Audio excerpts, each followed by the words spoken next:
the meeting for the City Council of the City of Atascadero. And before we commence with our formal business tonight, I just wanted to give a moment of honor and reflection. Many of you may know that the first mayor of Atascadero, Mr. Bob Wilkins, passed away just the other day. And he was a significant part of the incorporating of our city to have local control, particularly over emergency services. And so if we look at the last 45 years, we have, him and obviously several others to thank, but he had quite an impact on our community, and just would like to honor him with a brief moment of silence.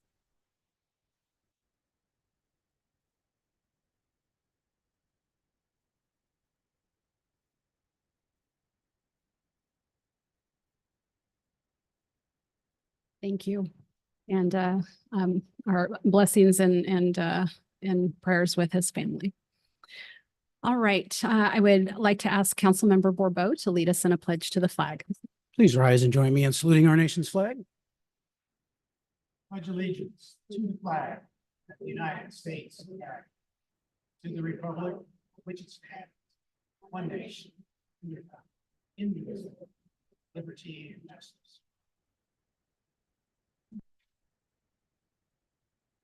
Thank you. For those of you, roll call, please. Councilmember Bourbeau. Here. Councilmember Newsom. Here. Mayor Pro Tem Funk. Here. Mayor Moreno. Here. Councilmember Dares is absent. Thank you. All right. So for those of you attending here in person, we welcome you. If you're live on Zoom, also welcoming you, whether you're on YouTube, channel 20, KPRL 1230, we are glad that you are here. If you would like to speak by phone this evening, I'm going to give you the phone number to be able to do that. So whether you want to speak during community forum or during public comment for any one of the items on our agenda, I'm going to go ahead and give you that number now. It is area code 669-900-6833. Once again, that is 669-900-6833. And then when you call in, you'll use the following meeting ID: 889-2347-9081. One more time, the meeting ID is 889-2347-9081. And when you call, let us know what item you would like to speak on. All right, can I get a motion to approve the agenda? Also move. I'll second. We have a motion by Councilmember Bourbeau, a second by Mayor Pro Tem Funk. We'll waive the reading in full of all ordinances appearing on this agenda. The titles of the ordinances will be read aloud by the city clerk at the first reading after the motion and before the city council votes. Roll call, please. Councilmember Bourbeau. Yes. Councilmember Newsom. Yes. Mayor Pro Tem Funk. Yes. Mayor Moreno. Yes, ma'am. Motion passes 4-0. Councilmember Dares is absent. Thank you. Moving on to the consent calendar, the items on the consent calendar are considered to be routine and non-controversial by city staff and can be approved in one motion unless there's a member of the council or public wishing to pull an item.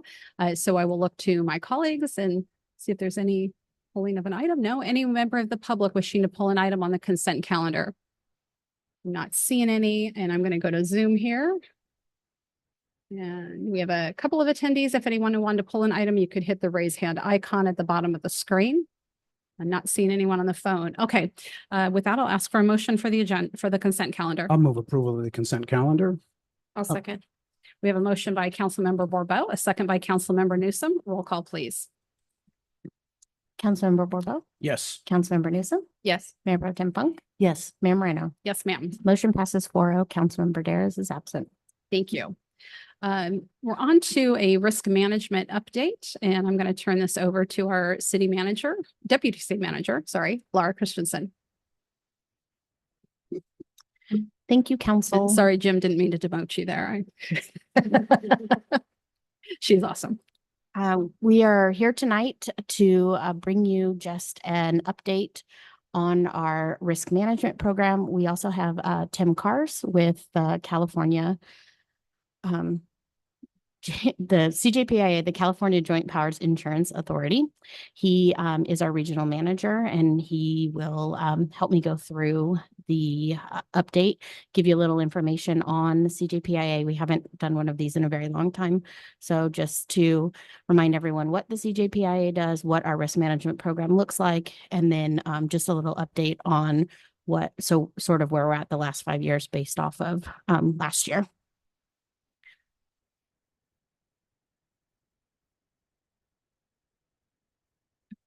I don't think the mic is on there. Can you hear me now? Yes.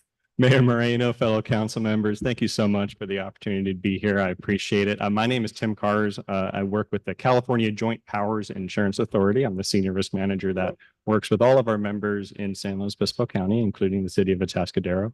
And I've had the privilege of working with the city on risk management, loss control, and safety issues for the last almost 7 years. We are a risk sharing pool for insurance purposes, and the city is a member. We have 126 members, mostly cities, and almost all of the cities in the county are part of our group. We pool our money together for loss control, risk management, and then claims coverage for general liability, workers' compensation, and a few other coverages that I'll get into in a little bit. We also focus our efforts on minimizing risk exposure. We work with the city, various different departments, including public safety, public works, and administration, to try to mitigate and prevent those losses that could occur, that could have adverse effects for the city financially, economically, and from a reputational perspective. I don't have the ability to advance, if you don't mind. Thank you. The programs that the city participates in: workers' compensation, employee injuries, general liability, which is another way of saying third-party claims made against the city, either through the city's normal claims processing process or potentially through litigation. We also have crime coverage and special events coverage available to the city, property insurance, cyber liability, and pollution liability. Again, these coverages are not commercial insurance. It is a risk-sharing pool. We are also a public agency. We are governed by an executive committee that is made up of elected officials throughout our membership. The money is pooled together, and we pay claims out of those funds. And we also partner with various adjusters and organizations to help manage claims when they do occur. The city is in our primary program, which means that we cover losses from $1 up to our statutory limits or whatever the limits are for those programs. Next slide, please. Our method of managing claims and also managing loss control and risk management activities is summarized in our Loss Control Action Plan program, shortened for Loss CAP program. This is a process of identifying frequency and severity, the number of claims in a certain cause category, and also the value of those claims, the total dollar amount, and lost time, and other types of things that we can use to calculate that. We use an integrated approach, meaning that my services or services of some of our business partners work directly with the city in different departments to provide analysis, training, various other activities. The city goes through a risk management evaluation every 3 to 5 years, the last one being 3.5 years ago, conducted by myself, where we identify risk exposures and outline those in a report in various action items that the city can take action on and work towards, whether it's a compliance-based area or a best risk management area. As you can see from our list, we do have some other activities involved in that: site inspections, appraisals, various other activities involved as well. So we want to take some time and take a look at the city's actual claims history and some highlights associated with that. The cost of claims with the city of Atascadero traditionally has been very favorable for the organization of your size, and also services. Services meaning, what services are you providing the community, public safety, whether police, fire, both, or just one, and various other activities like, are you managing sidewalks? Are you managing parks and recreation activities? The pool average includes over 126 agencies, but including the city of Atascadero. And in almost every category, the city is below the average for what we're actually spending on the cost of claims. And I'll get into that a little bit more in the next slide, but we're not quite there yet. On the workers' compensation side, the city is consistent with our pool average in major causation categories. What that means is the types of claims happening: slips and trips, strain, soft muscle tissue issues, trips and falls, falls off of a different level, various other activities that could occur that result in an employee injury. We're very consistent with the categories and the types of claims that we're seeing in the rest of our membership, which, like I said, is mostly cities.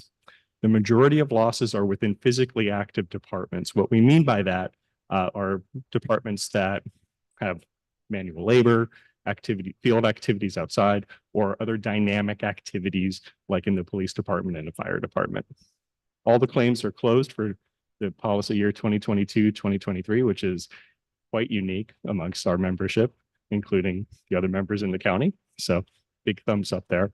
On the general liability side, again, these are third-party claims made against the city.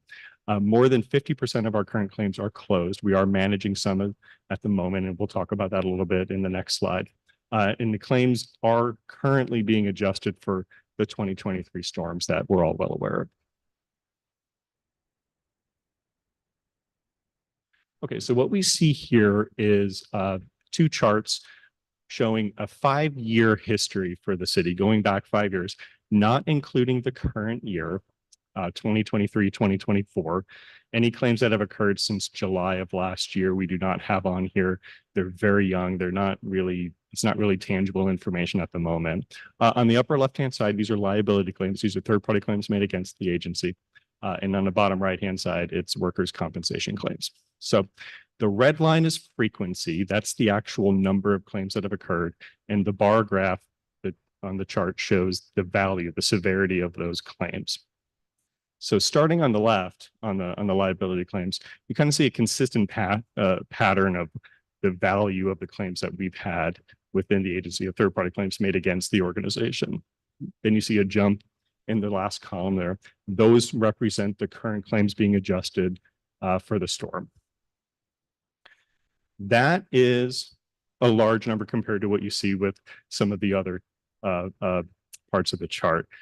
What I want to point out is that a lot of those claims are still being adjusted on our end with whoever the claimants are, or with their insurance companies. That happens to be who we are working with.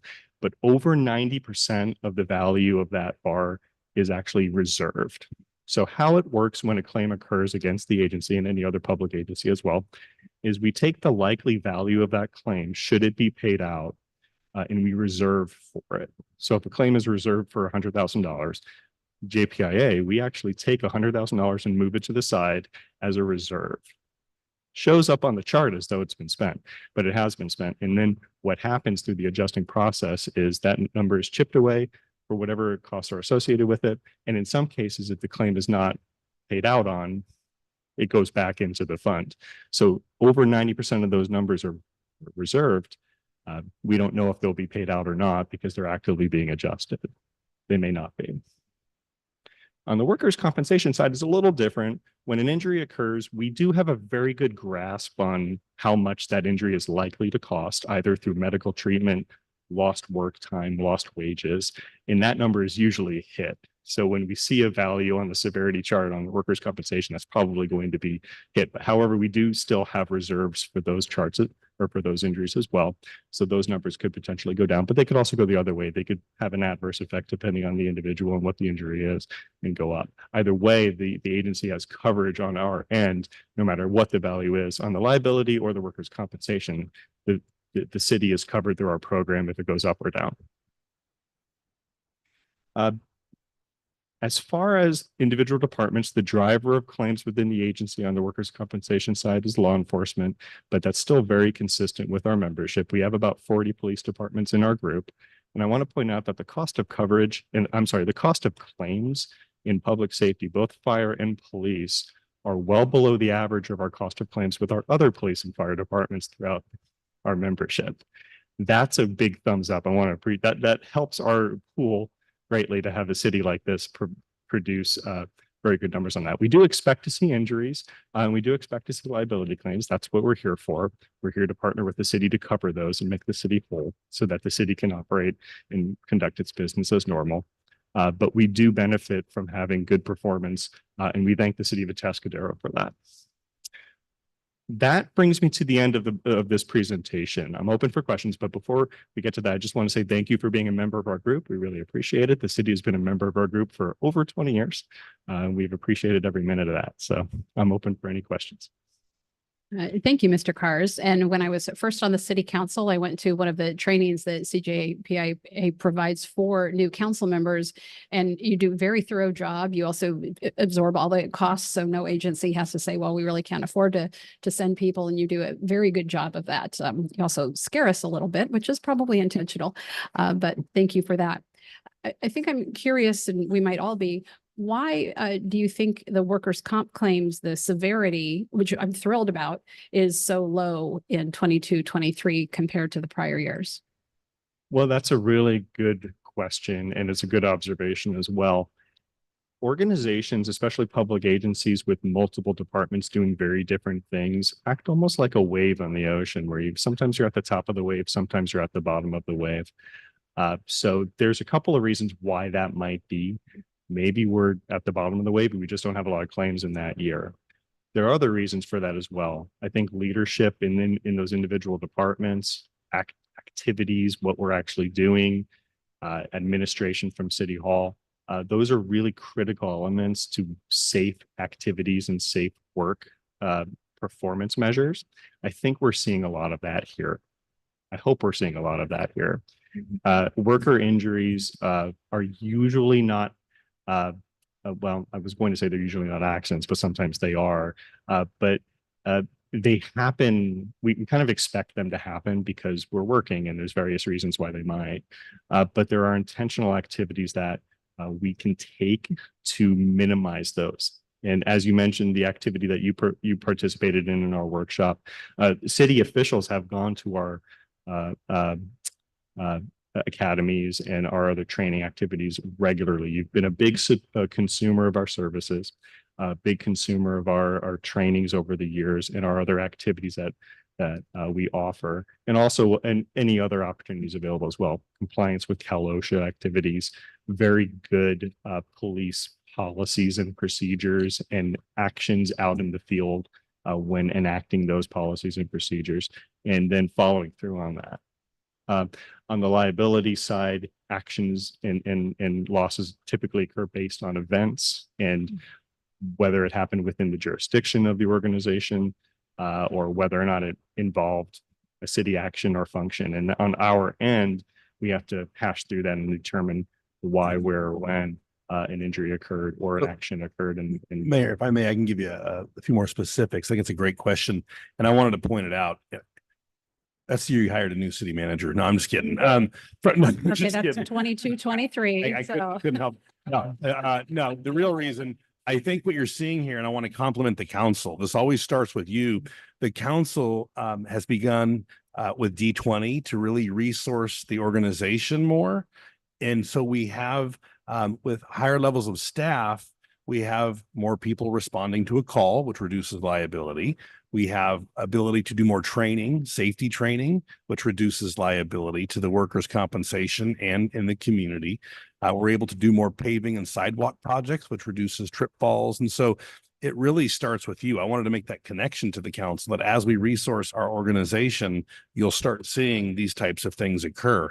I think I've been talking with our department heads. I really appreciate the safety departments focusing on Lexipol and policies and training that further drives down our claims. And so there is a lot of work we can do as city staff to make sure the organization has a culture of safety and that we're training, and the council resources us with vehicles and tools that are safer. So all of that connects to driving those numbers down. And I think we'll hopefully continue to see a trend in that direction. yes, and thank you to all of you and all those department heads and all of you working on this. Clearly, we're doing well. We're taking the training. We're paying attention and doing things right. So thank you all who are playing a part in this. Yeah, I do. And by the way, city manager, I want to point out, it's not us that approved D20, of course, it's the voters. So we got to thank them for making that, giving us the resources to do the things you described. And I think it's another example of how it's paying off for our citizens. But I did have three questions. One is on this chart here, the liability claims, you indicated that the big green bar, that looks kind of scary after several low years. You kind of indicated that green bar may come down as the claims are adjusted. But the frequency number is correct, right? I mean, and then that is a significant jump compared to the prior years, right? Yes, the frequency number is the actual number of claims made against the city. Okay, and I can find out more about that later. And then you mentioned, and I think it's in the report, you mentioned how our good history on workman's comp claims and on liability claims in general.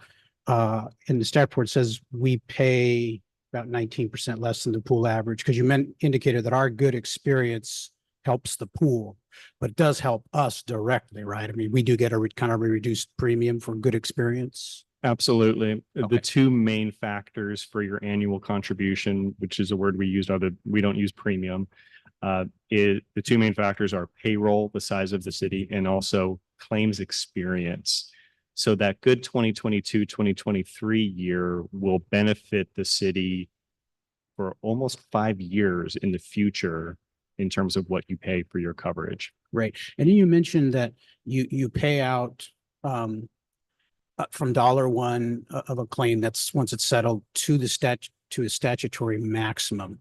Is that a maximum that you're allowed to cover, or a maximum liability that might exist under state law? Because it seems that some jurisdictions, especially in law enforcement cases, sometimes pay out, you'll hear LAPD or whatever paid out $12 million or something.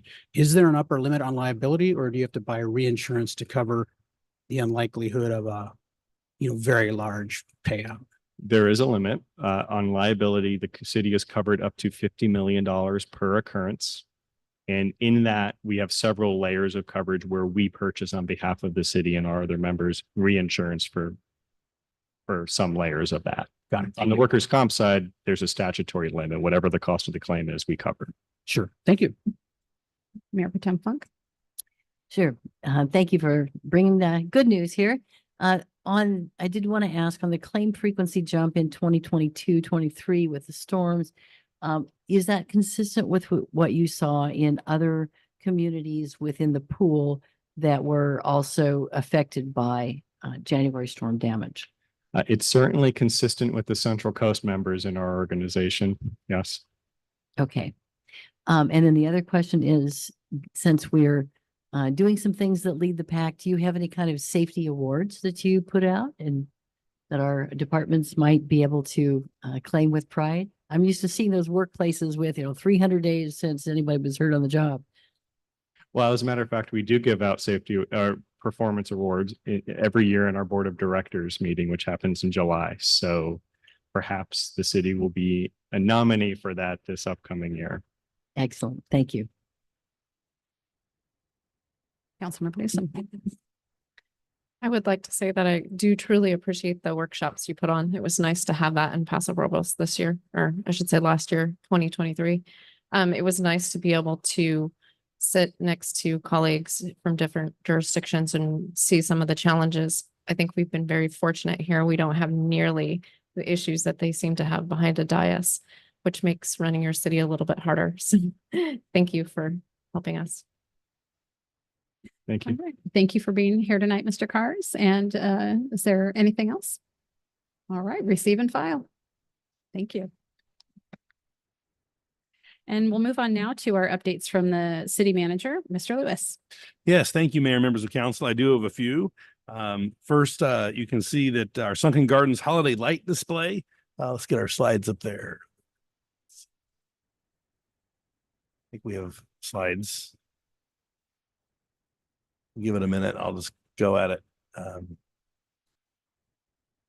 Okay, next slide. Yes, our holiday light display. So we've heard the community, and we are soliciting bids for contractors and also raising sponsorships to light up the Sunken Gardens in the holiday season. So Garden Lights Winter Nights, I think we're starting to call this. And the proposal information is available at atascadero.org/business guide under bids and RFPs. And this will just be a tremendous opportunity. So when the council lights the gardens next year, you'll be very impressed, as will our community.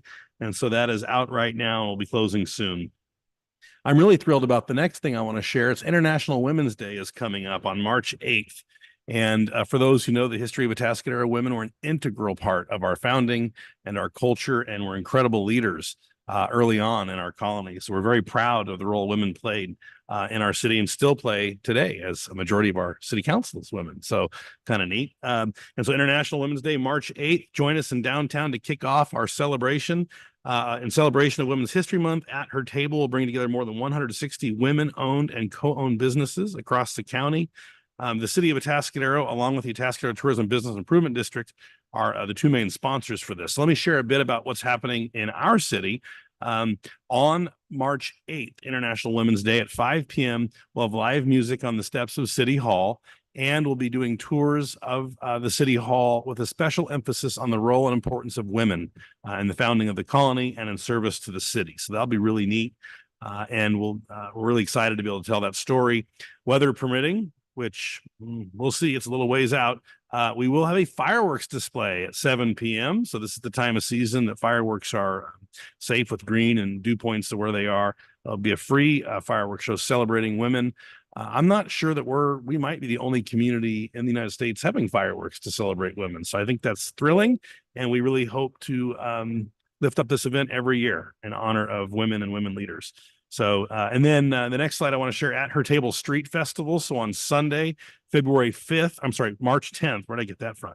March 10th, Sunday, is another big event from 11 to 5. So we have a street festival on Entrada with over 50 vendors. There'll be food, drinks, celebrating women entrepreneurs, women in hospitality and food. So please come support them and enjoy yourself on Entrada as you enjoy food and drink. I want to share about Earthshine 2024. We had a successful creek cleanup on Saturday. You can see there's the group. We had about, I think, 34 volunteers, 97 bags of litter weighing 2,000 pounds. And we have some staff, and Councilmember Bourbeau was there. Thank you, sir. And my family and Ryan Betts and his family and several others. So it was a privilege to clean our creek and make our town just a little cleaner. Wildfire, this is another good one. We have a wildfire consultation program. So we've been running ads on the radio, and people have really responded. And so since February of 22, we've conducted 150 inspections. People are still signing up now. What this is really a concierge service. I'm so impressed that our Department of Fire and Emergency Services does this. We will have a firefighter come to your home and do a personalized risk assessment of your home to wildfire and property risks you face. And then we'll talk to you about defensible space recommendations and explain fire-resistant landscaping and really kind of create a custom plan. This is a grant-funded program through the Fire Safe Council that is really helpful. And we've actually heard that a couple of residents who were going to be canceled went through this program and were able to share the information they received with their insurance company and maintain their insurance. So this is a great way to fight a cancellation or appeal by going through this program and having our department really support you in your efforts to make your home safer. So don't delay. Request your free wildfire risk consultation today, atascadero.org/fire, or you can call 805-470-3300. Another program we have for you, the chipping program at Atascadero, starts March 1st. So this is a short week. March 1st is Friday. Please register online at atascadero.org/chipping or call 805-470-3300. Another great service from our fire department. All material must be piled, as you can see on the picture, on the road or driveway, and be easily accessible and stacked correctly. You can see the photo on the left. So it's neat so we can handle it. For more information regarding wildfire safety, backyard burning, weed abatement, and chipping, you can go to atascadero.org/FD. Road work continues in the downtown. So I want to share quickly about the downtown pavement rehab and broadband update. This week, there's no work planned due to weather conditions. We do have rain coming in potentially Thursday through Monday.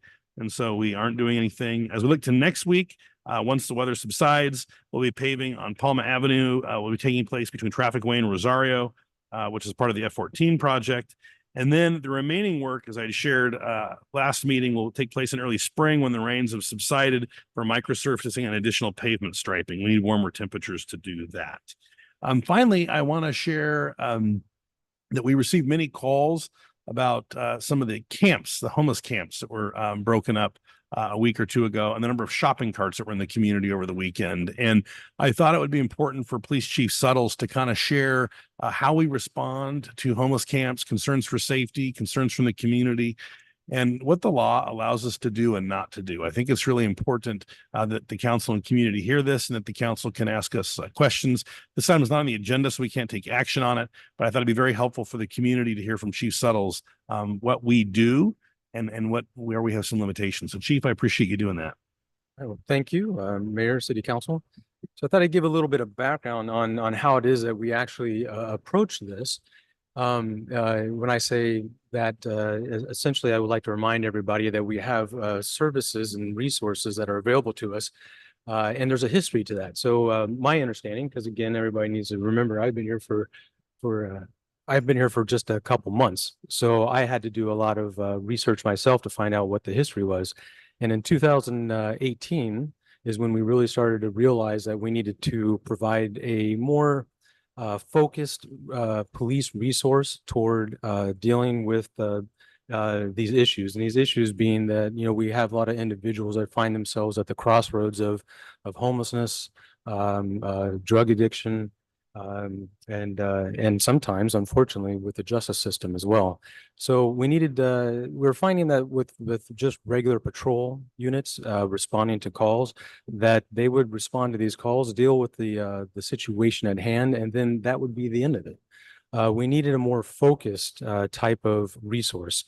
And in 2018, the Atascadero Police Department assigned a one police officer and a clinician, which is a county clinician that specializes in behavioral health, to try to address these issues more on a focused level, which means that they are keeping track of their efforts and where they need to focus these efforts to be more successful.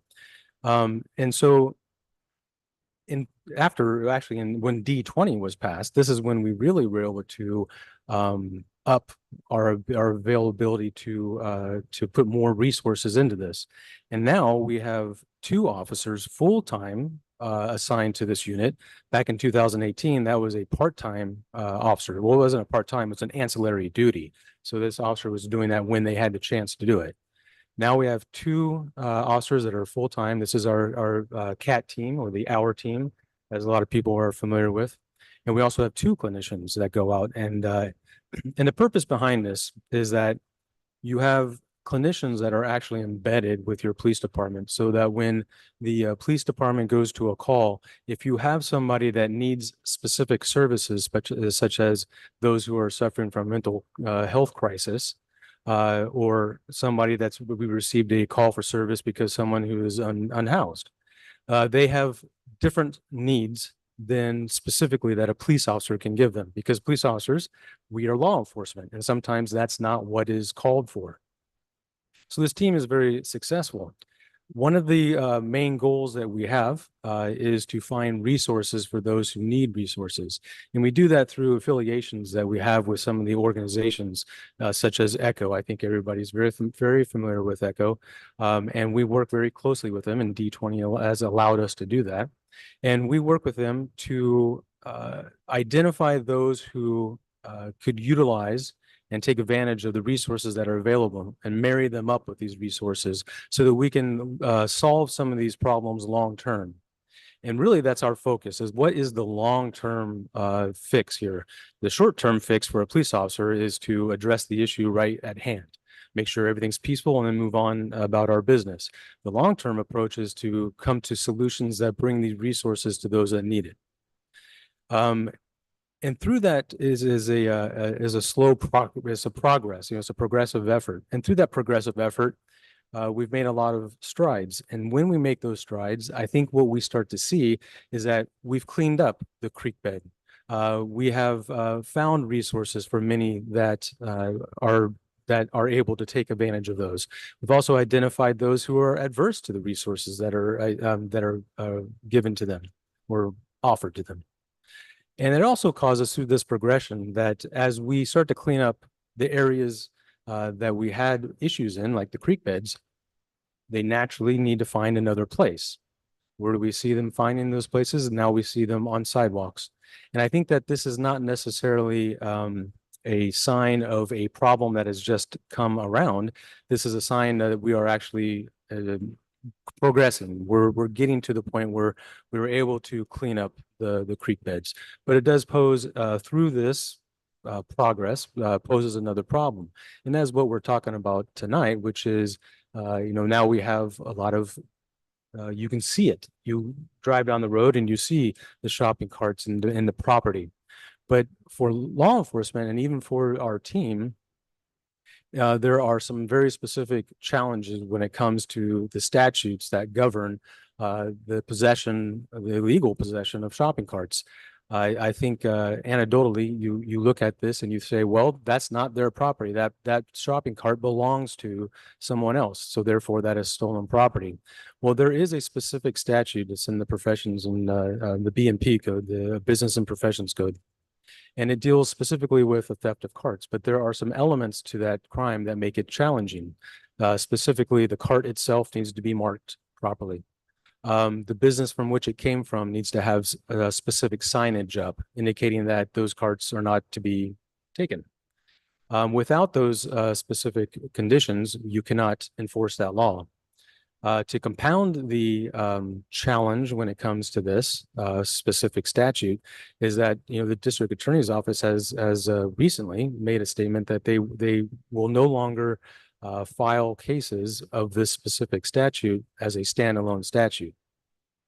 So this poses a very difficult problem for law enforcement. If we don't have a enforceable statute, it undercuts us.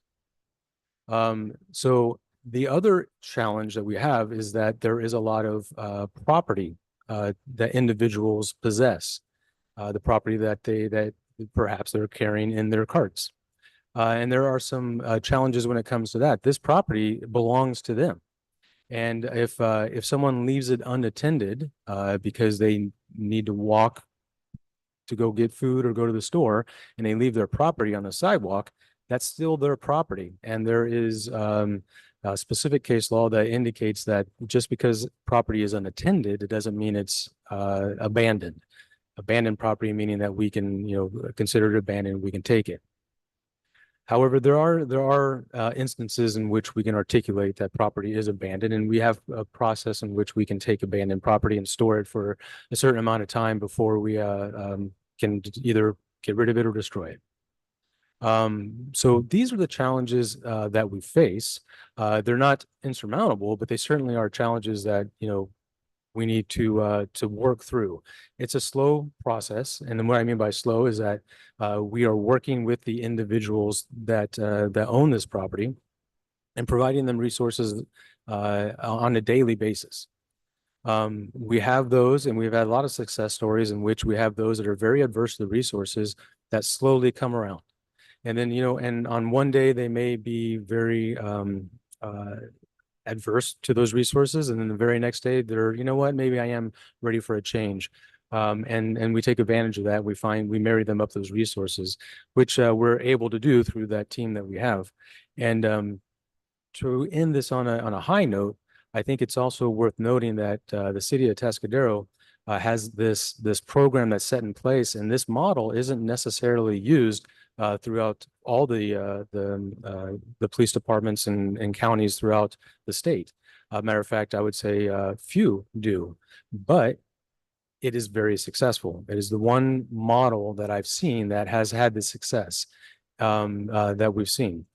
And in that, I've also had discussions with other jurisdictions, with the sheriff, with the other chiefs in the area. And it's always nice to hear that, we here in the city of Atascadero are actually setting the precedents for how we utilize this model. So others are looking at us and they're seeing the success that we have. And we want to preserve this model because there are a lot of other ideas out there, and a lot of them, quite honestly, don't benefit both those who need resources and the city and the community and the police department the way this model does. So I am very proud of this model, and that concludes my report. Thank you, Chief. And in speaking to that success, if you could let the public know, we know our numbers on a regular basis, the population that we have, and it has come down in the last year since we started these efforts. And maybe you could share that with the public. You know, I had a conversation with one of the members of the team, Officer Sloan, and he indicated to me that when he first started, he used to carry around, because he was, went from police officer to the special team, which is a different focus. He used to carry around a notepad with him, and he would take down the names so he could learn everybody, which is one of the advantages of this team, is that they get to know the individuals. And he said that he had started to identify about 60 people that he was dealing with on a regular basis, the ones that were adverse to resources, if you will. He says that he's down to about 40 to 45. Now, through whether or not they either found resources or they kicked a habit, or you name it, but he's dealing with less people now. Well, and we really appreciate our officers, the entire team. I see them regularly, and they really care and are really working hard to help this population and also help our community to be safe. And because that's another concern, you allude to certain petty crimes that are no longer, in the last 10 years or so, able to be prosecuted. So some people that would be in a custody type situation and now aren't. And it's hard to find ways to compel any sort of action. And so we're doing the best that we can. And I really commend our officers for doing that. Thank you. Yeah. I will look to council members for any questions. Yeah, yes, Mayor. I think Thank you. everyone has a question. And I have a comment on the rest of the city manager's report. Maybe save that. We'll stay with the chief right now. Chief, I as well want to thank you, the department, the CAT team, because I think it is having an impact, and it is successful, some expense, both from staff, and we're spending a fair amount of money on cleanups and that sort of thing. Of course, when, problem is driven out of the creeks and onto the street, if you will, the public may not see that as a success in terms of the visible impact. And I know I was very concerned to see the loaded shopping carts on El Camino, right in front of Vaughn's. And my first thought was that's a stolen shopping cart. That belongs to Vaughn's. And I assume, shopping at Vaughn's, that they're properly marked. Although I imagine somebody in the act of thieving could tear off, the little seat thing that maybe labels it. I hope they're labeled otherwise. But if they are properly labeled, as you indicated, is an issue. And they have a sign, upon entering the store, that carts are not to be removed or whatever. In that case, can you enforce it? Can you remove property? And we aren't going to do anything to establish policy tonight, so it's just a question. Can you gently remove said personal property that is in the stolen property and return it to the rightful owner? The short answer to that is yes. And the reason why is because there is a statute that is on record that indicates that this is a crime. And if we have the elements of that crime met, which is what you were talking about with the proper signage and markings, then yes, we can enforce that. However, the challenge comes in on the judicial side of the house, in that the DA's office had, a standalone a citation or an arrest regarding this specific statute is not something that they're willing to file. Right. And I understood that. And I learned that from the city manager today, that that the DA's office actually put in writing that they will not enforce, shopping cart theft law. That's correct. I find that a little astounding. I understand everybody's got to have priorities and limited resources, but I find it astounding they would put in writing that they will not enforce shopping cart theft law. But I'm not talking about, convicting somebody. I'm talking about repossessing the stolen property and returning it to the rightful owner. If those two criteria are met, you Yes. can do that. Yeah, again, I guess it's a complex answer in the sense that yes, we can do that. However, what relationships do we go at the risk of deteriorating when it comes to the professional relationships that we have with the county DA's office? And then if we're, because if we make that arrest, we have to make the report, we have to file that, we have to bring those charges and give the option to the district attorney's office to file. And if we are doing that, knowing that they're not able to go forward with that, it could cause a deterioration of the relationship. And that's something else that I'm also worried about. Understand. That's very, understand, although, I mean, if it's a matter of here, you got to do this, we know you're not going to do anything with it. Don't, don't sweat it. I'm focused on the issue of returning the property, Right. which I also kind of questioned the city manager when we finished creek cleanup. And I know we noticed a few of these when we were at a ribbon cutting a few weekends ago, but after creek cleanup, I assisted Mr. Betts and returned some bags of trash, and including also some shopping carts that had been in the creek to the courtyard. And I took a picture. We have like 50, 60, 75. I thought it was only 15 that we could see from when we were at the ribbon cutting, but there's like a whole row of 50 or more shopping carts. And we're notifying the rightful owners of these carts, either Public Works or PD, and they're just not getting them.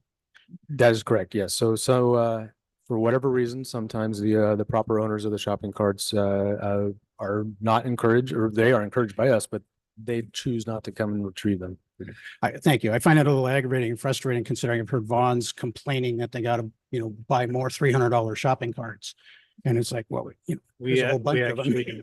We actually contact them each month, Yeah. and Bonds is pretty much the only ones that come back or come down to the yard and They are. So what I saw is only about a month's worth. probably. Okay, that's good. That's good information to know. I appreciate that. And then I'll share the other comment when we're done. All right. Thank you. Councilmember Newsom, followed by Mayor Pro Tem Funk.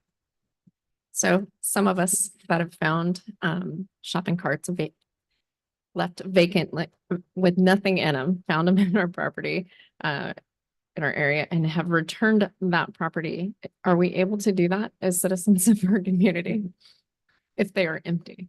Yes, yeah, absolutely. If somebody sees something and they want to return it to the proper owner, that's absolutely fine. Okay, we've returned a few to Food for Less.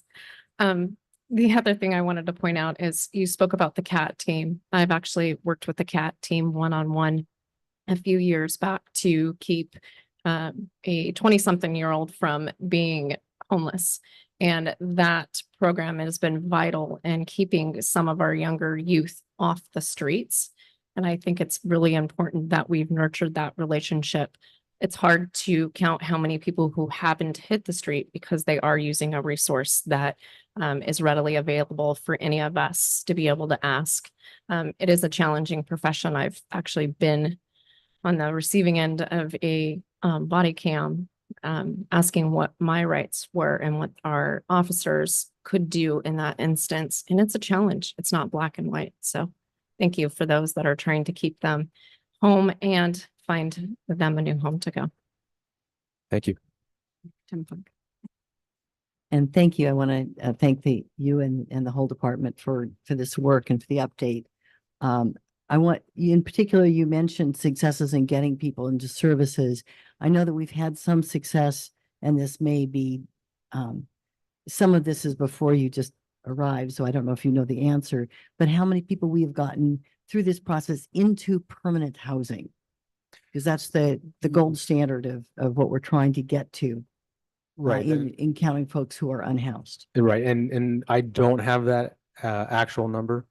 And so I wouldn't be able to answer that right now for an actual number, but I know that our and I think that I've heard, a lot of discussions that have taken place in which, ECHO will give a report, and the numbers that they give are much higher than the success numbers that we give. But I think it's important to understand that we, as when I say we, I'm talking about the CAT team, we're trying to deal with those who have the most severe issues, the ones that have the most, when I say severe, when I talk about the intersection of issues, they're the ones that are suffering the most, and the ones that are more adverse for whatever reason. And we need to get them to a place through whether that's a trust and a relationship, as Councilmember Newsom hit on with the relationships that are built. And that's why the CAT team is so important, because this is the same two officers with clinicians going out and making contact with the same individuals, building trust which takes time, especially when you're talking to a cop and you don't like cops. And now you're building this relationship in which you build a trust and you start to understand that they're there actually to help you. And once we can get them to the point where they're in a place where they're trusting us and ready to make, decisions and capable of making the decisions that can help themselves, that's where we see that success. So our numbers are going to be low because a success for us, one person is a huge success for us because we're dealing with the individuals that are the hardest to find the success for. Yeah, I would assume, it's fair to assume that you don't have a large number of families that you encounter in this, although families are an important and in some ways a growing segment of our homeless community when we look countywide as well as citywide. But there is, would you say that reflects the concerted effort to get families into shelter immediately? Well, it not only reflects the effort because of the obvious need for a family, but I also think it also underlines the motivations that individuals have to take the resources. Those who have a family that relies on them is going to be much more willing to take resources because of the responsibilities that they have. And so that's one of the goals that we try to do is to gain that trust and have people understand that they have the capability of getting to a better place and a responsibility sometimes. That does sometimes help. Families are easy to have understand that responsibility part. And then one last question. One thing we've been working on at the Homeless Services Oversight Council is recognizing where there are barriers to getting people into services in a way that is timely and effective. And one of the things that has come up is now that we finally have medical detox in our county for the very first time, that it still takes 3 separate appointments to get someone qualified to enter that. And that the window of time for many people under severe addiction to accept that kind of treatment is much smaller than it takes to get 3 appointments in the bureaucracy. Have you noticed, if you know, that has our department noticed that to be an issue to work on? Well, it certainly can be an issue in the sense that, in order to meet those requirements, it does take the ability to find transportation, to find the scheduling, to have somebody help them remember that they have these appointments. And that's, again, one of the reasons why I like this team so much, because it's not a single officer handling a single call and then moving on to another. It's a team that remembers these individuals and what those individuals' needs are. And they know. I've talked to these teams and I'm impressed with the way that these officers and clinicians remember the individuals and what their appointments are and what their needs are. And they'll go down and they'll find them and say, are you going to go to your appointment today? So it is a challenge, but it's also one of the reasons why it's so important to have a dedicated team. Great. Thank you very much. In thinking the question that you had, Mr. City Manager, I believe last year the numbers we had were that between June 1st and the end of the year, I think 10 people who had taken services and either got into shelter or into permanent housing. So out of 60 last year, like that is a significant number because many of those people were in that chronically homeless, encampment type of situation. And so again, kudos to you and the team and please thank them for us. Thank you. And Councilmember Borbo, you had another question for the city manager. I did. I just want to make a comment. The city manager showed the picture of the creek cleanup. And, he participated. Mr. Betts from Public Works was there. They both brought their kids. Just thought they're setting a great example for their kids of participating in community. But what, and I already know that about them and you do as well. And I hope the public does and is impressed with that. But I was talking to a representative of Caltrans who was there. And he's been to a lot of these things in different communities. And he said really impressed him that there were city employees out participating in it. And so I just want to thank you to you gentlemen for doing that because it doesn't happen in every community. Some communities, the city may help set something up and then they're nowhere to be seen. And you guys, are both left great jobs in other cities to come work here in the community you live in.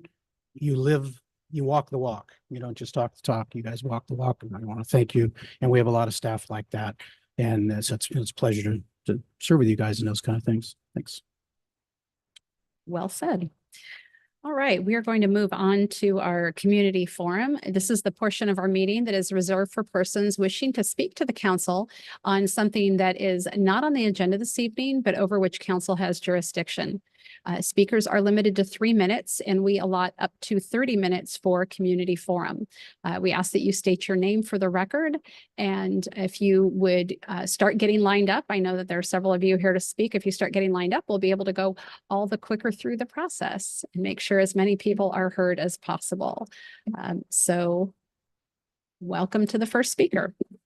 Good evening. I'm Lee Perkins and I live in Atascadero. I support the city council and I have known our city council member Susan Funk almost from the very time she and her family moved here 15 years ago.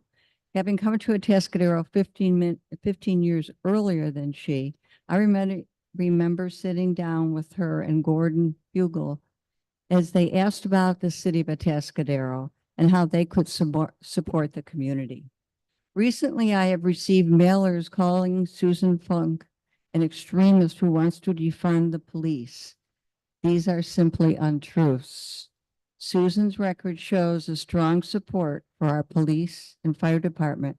She knows that all social groups need to feel safe. She will continue to ensure that law enforcement and fire department has the funds needed to serve our communities. And on another point, while I'm here and I still have time, I'm a pickleball player and I'm here as an individual, but I would love to see our pickleball courts have lights. It would extend recreation, especially in the nicer weather, well into the evening.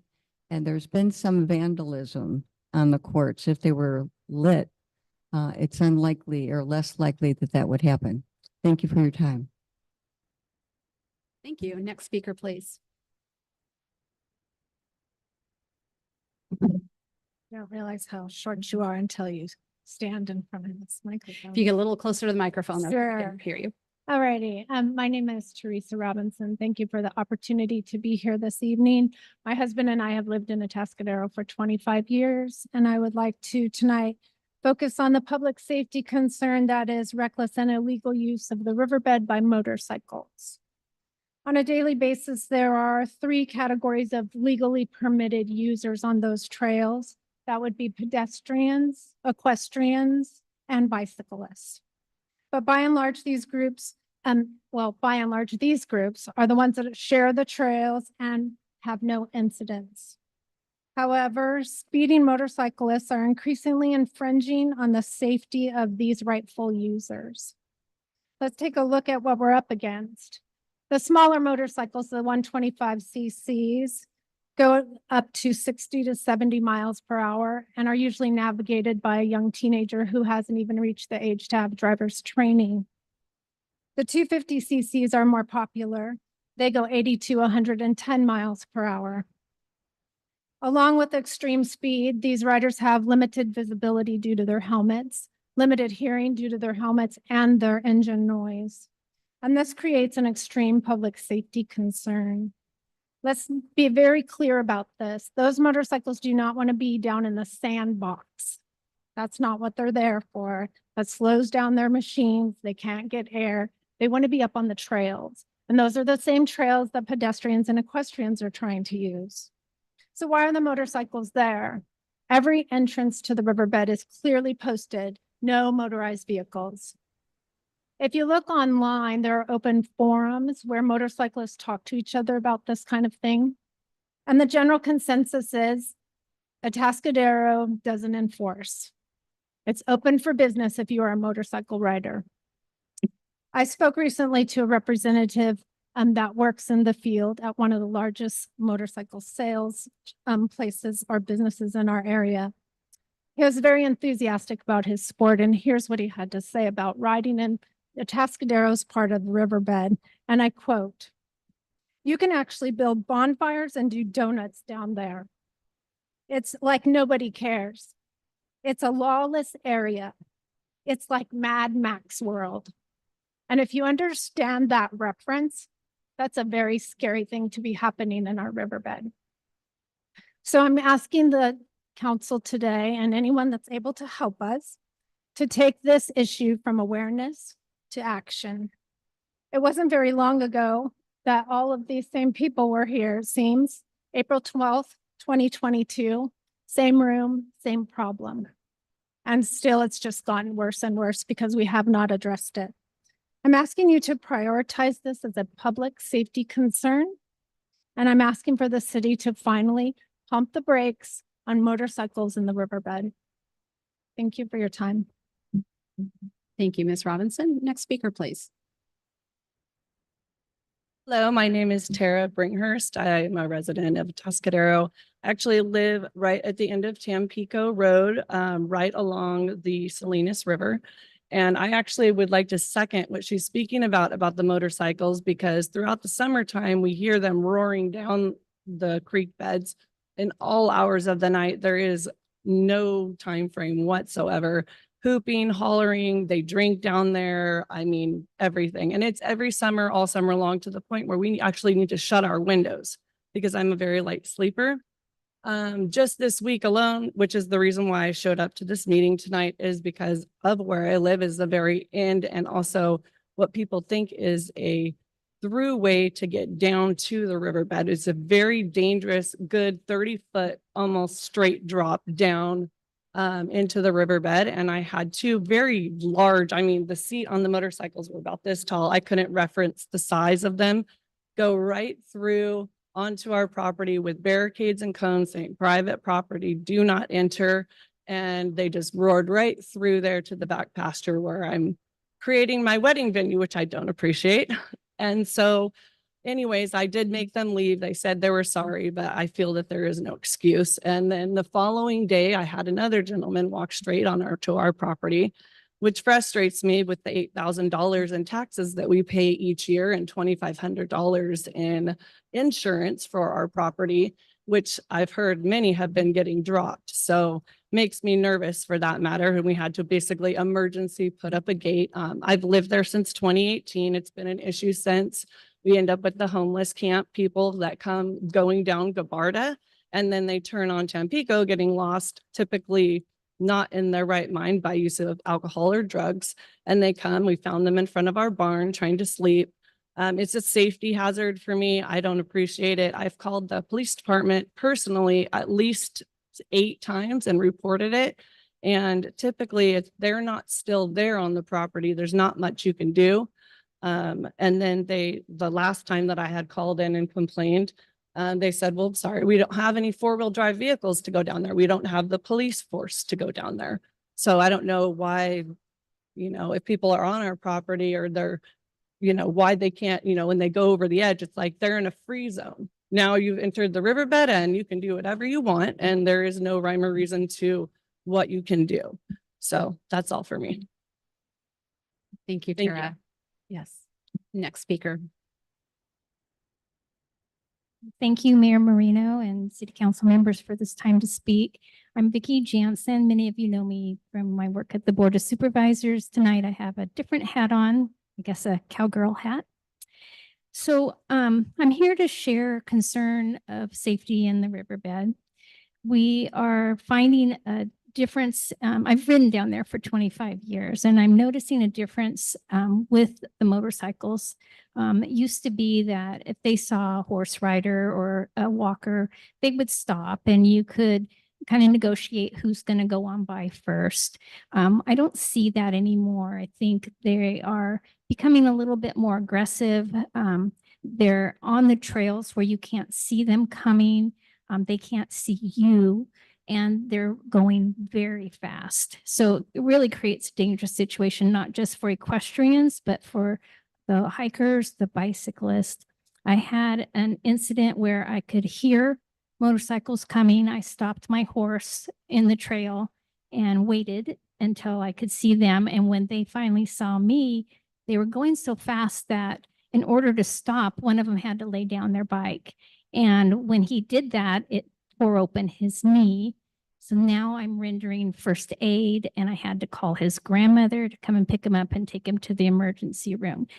So I don't know how, I don't have a solution for this. I find that I worked for Cacho Ashajian for 20 years, and I'm going to draw upon my inner Cacho and say we need to bring the sides together, try to find a win-win where we can all enjoy multi-use recreation on the trails.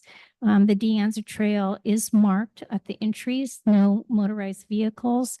It was brought to my attention tonight by someone that the signs, some of the signs are hard to read now. So maybe at least starting with replacing the signs, we need to find a way to educate those that are using the trail.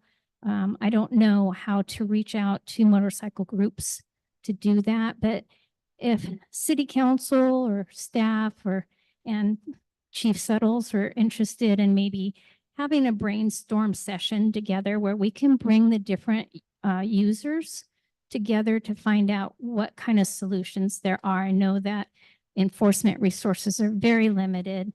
I can't expect the police to be out there all the time when the motorcycles are there.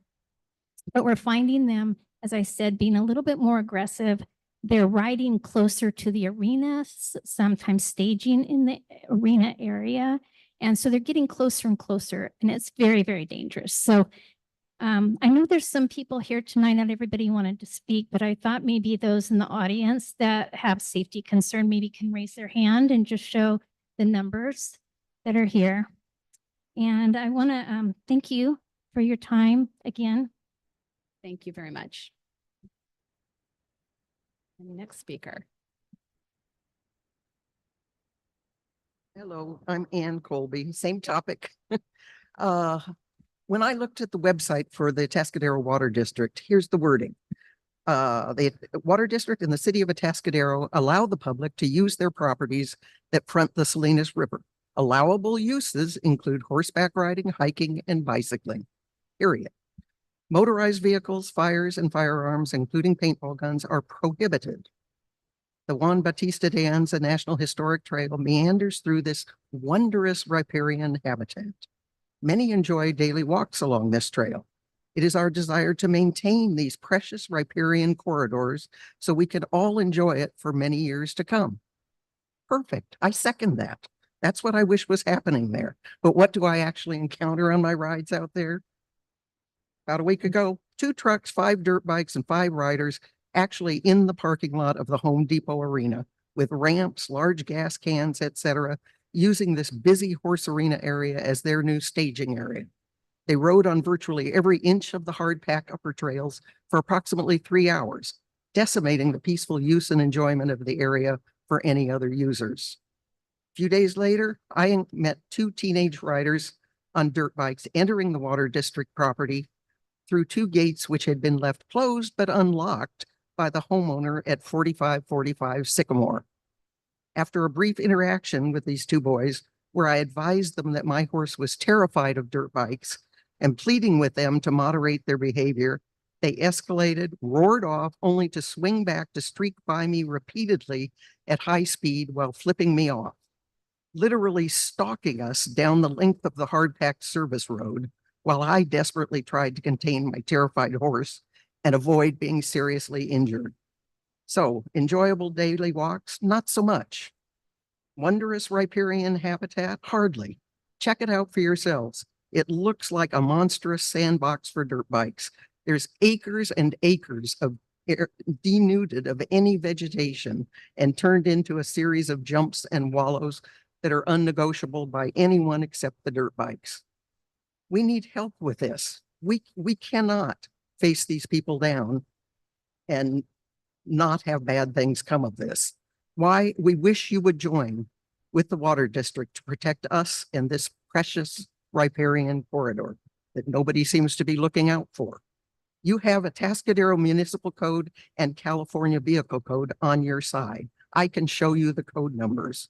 The Water District can help by simply locking their gate when the servicemen go in and out. Property owners can be counseled in writing to not permit entry through their property by motorized vehicles. The taxpayers bought the police department an off-road vehicle that I understand has been loaned out to the fire department. And it might as well be because none of the police currently know how to drive it. They haven't been trained on it. They're also new. I would suggest get it back from the fire department and train those. If you could guys. keep your comments directed towards the council and into the microphone, please. Yes. Thank you. No, you can't. And your time is up. So if you could finish in about 10 seconds. Okay. You also cannot use the excuse of it's being a navigable waterway. The damage we're talking about and the things that are going on are above the high water mark. So I'm asking you genuinely and with fear in my heart that we need help. Bad Thank you. things are happening. out Thank you, there. Ann. Thank you. Next speaker.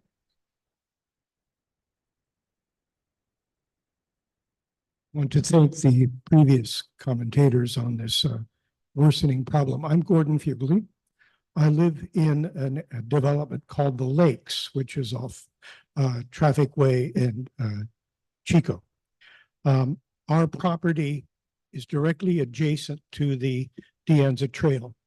Routinely now we see motorcycles, it is within a few feet of our backyard fence, racing back and forth. I've taken this matter up with the Water District administration. They shrugged their shoulders. That's unacceptable. I have said, look, the motorcyclists have constructed a miniature sort of motocross track adjacent to one of the pumping stations, and they routinely use it doing this kind of activity in flagrant violation of the laws regarding the area along the De Anza Trail area. I have suggested, they say, well, we can't identify these people. They just ride away. How about getting security cameras and a more aggressive way to interdict this activity so you can make arrests and citations instead of just saying, well, call the police. I mean, they may be halfway up the hillside, another part of town, and by the time they get there, they're gone. So I wish to add my concern to those previous speakers, and thank you. Hopefully we can find a way to come together and return this land to its original purpose. Thank you, Gordon. Anyone else? No. So we don't do all of that, but you can do this and let us know that you're supportive. Just wave your hands. Next speaker, please. Good evening. My name is Austin Solheim. I'm the Director of Operations and Development for El Camino Homeless Organization, or ECHO. I wanted to come on tonight and to really commend the City of Atascadero, the Chief of Police, Atascadero PD, and really just say that our team has been an incredible instrument for individuals and community members in our community that are facing and experiencing homelessness. And we are incredibly proud and lucky to have that partnership available for us. I really wanted to come on here today and share just some updates about ECHO and things that are going on. In 2023, our final number of individuals and families housed through our programs in Atascadero and Paso Robles was 201. And in 2024, we're off to an incredible start as 41 individuals and families are back into housing this year alone, 22 of those directly from our Atascadero campus here. And there were other things that I wanted to share, but with so many topics about it, and although I don't have that number of how many individuals have gotten back into permanent housing, I wanted to share the story of one gentleman that directly came from the riverbed, directly came from that connection with the R team and through conversations. And the key word here is the consistency of the officers coming down, getting to know their name, being there for them, and having those resources, having the conversation with this gentleman time and time again, working with our case management team and continuing to just grow that relationship, built the opportunities for him to start filling out applications, getting an ID, getting a birth certificate, working through and joining ECHO's 90-day program, getting into there, working with case management. And tomorrow, this individual moves into housing, which is an incredible, incredible accomplishment.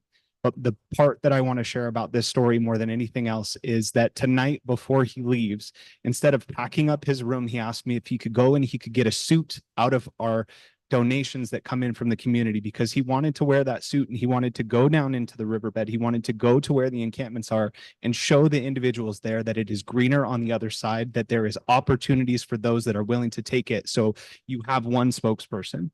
You have more than that, but you have one that has gone through that program, who is connected with your officers and is thankful for the services that the partnership with ECHO has provided. So thank you for that. Thank you. Thank you, Mr. Solheim. Next speaker. Good evening, Council. Jeff Oslin, business owner and resident, and also staff. Couple things. Since Paso Robles banned motorcycles, now we have the issue and the disrespect going on in the riverbed. We used to walk our dogs down there at all daylights. We don't do it anymore. I do it at 5:30 in the morning. We were always respectful of horses and made sure our dogs wouldn't go after them or would be with us. But if anytime you want to go down at any time during the day, the motorcycles are getting a little aggressive. And I don't believe it's our residents that is the aggressive issue. I think it's from other areas within the community of North County and maybe South County. So to Vicky's point, I think it needs to be a wider conversation with both the county and our city on how to manage this, because it would be a real shame to take away all motorcycles from the riverbed. I'd like to have my daughter learn how to ride and have a little freedom. And that's what we had growing up here.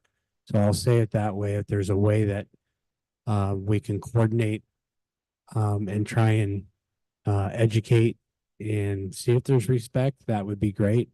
If not, I think then we have to do other things. Moving on to some other subjects.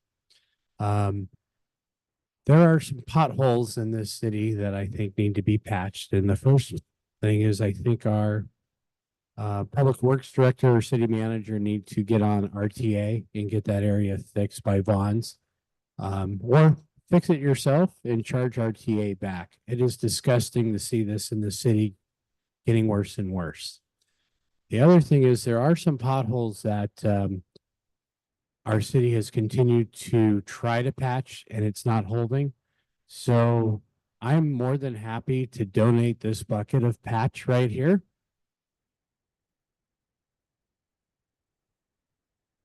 If you're not familiar with it, it's really good when it's raining and there's water in the hole, as long as it's at 60 degrees, it will hold.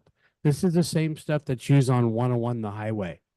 So rather than spending all this money on cold patch all the time, maybe looking into some of this bucket patch would help our city and save us some labor and some finances, and it might work. So I'm donating this to our director to maybe try it out. Thank you on that one. On the other one, I'm sure you can't chip wood in our city chipping program with the branches and stuff. However, I still think our city especially needs to educate our residents that good clean wood like 2x4s, 2x6s don't need to go to the landfill, that they can go in our green waste. And I heard from a resident a couple of days ago at my shop that they didn't know that and they just hauled it to the dump. So this is one way that we can keep things out of the landfill and be greener. Thank you, Mr. So thank you Oswald. very much. Thank you. Any other members of the public wishing to speak? We still have a little bit of time left that we can do community forum. I'm going to the attendees in Zoom and I'm not seeing anyone. Hi there. I'm Karen Gleason and I've lived here and rode in the river for over 40 years. And what one of the speakers said is very true. The motorcycles are getting much more aggressive and they're being very rude. And it's really become a very dangerous situation. They don't see you coming. Their motors are really loud. They come over a hill and there you are on your horse and you don't even, realize what's happening. And it's just getting worse. I don't see how we can make it where, okay, the motorcycles just have to stay out in the river and not on the De Anza Trail, because they won't. They're when the river's running like it is right now, they're up on the De Anza Trail. They're all over the De Anza Trail right now.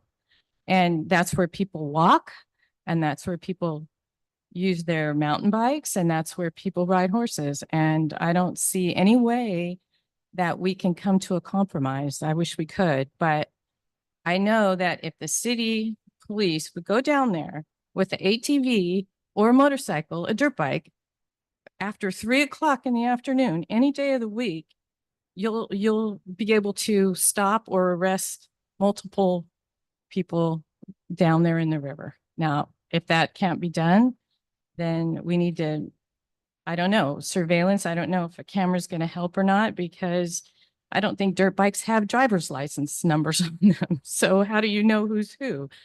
But if we could just have, and I know the police is busy, I know they have a lot of other things to do, but it's gotten really bad where they don't even care and they're coming to the arena where we're supposed to be able to park our horse trailers. That's what was built for, the Home Depot Arena.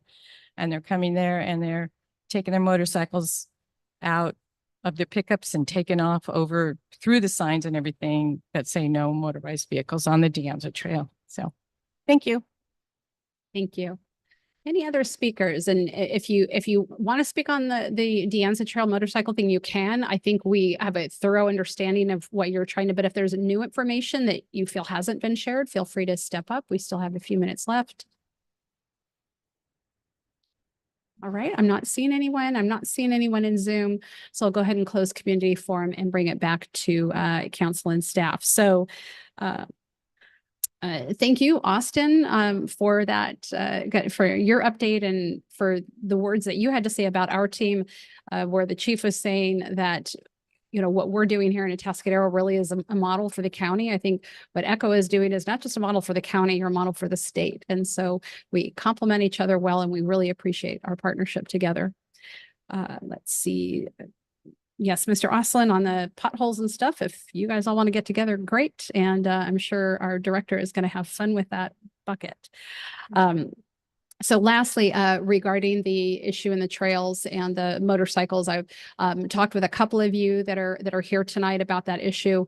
I've also started reaching out to find members, if possible, members of the community who ride motorcycles and might possibly know some of the people in the trail, to try to bring them to the table as well and see if we can be having some conversations. Even if we can't with them, I would like to ask our city manager if possibly you and the chief and I know Ms. Jansen, Ms. Robinson, I've spoken with you, and maybe there are a handful of you that would like to get together with staff, and let's start talking about what we can do to make it safe and accessible for everyone. Does that work for?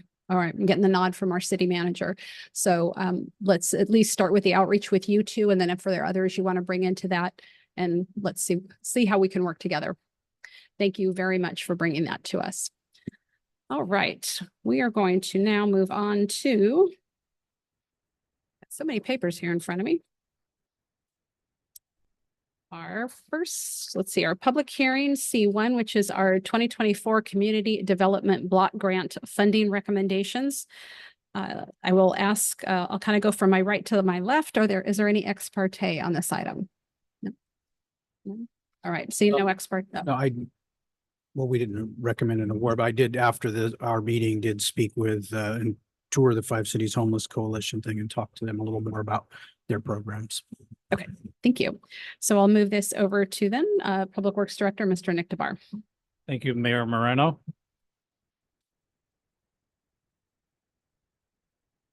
Sure this is working. Here we go.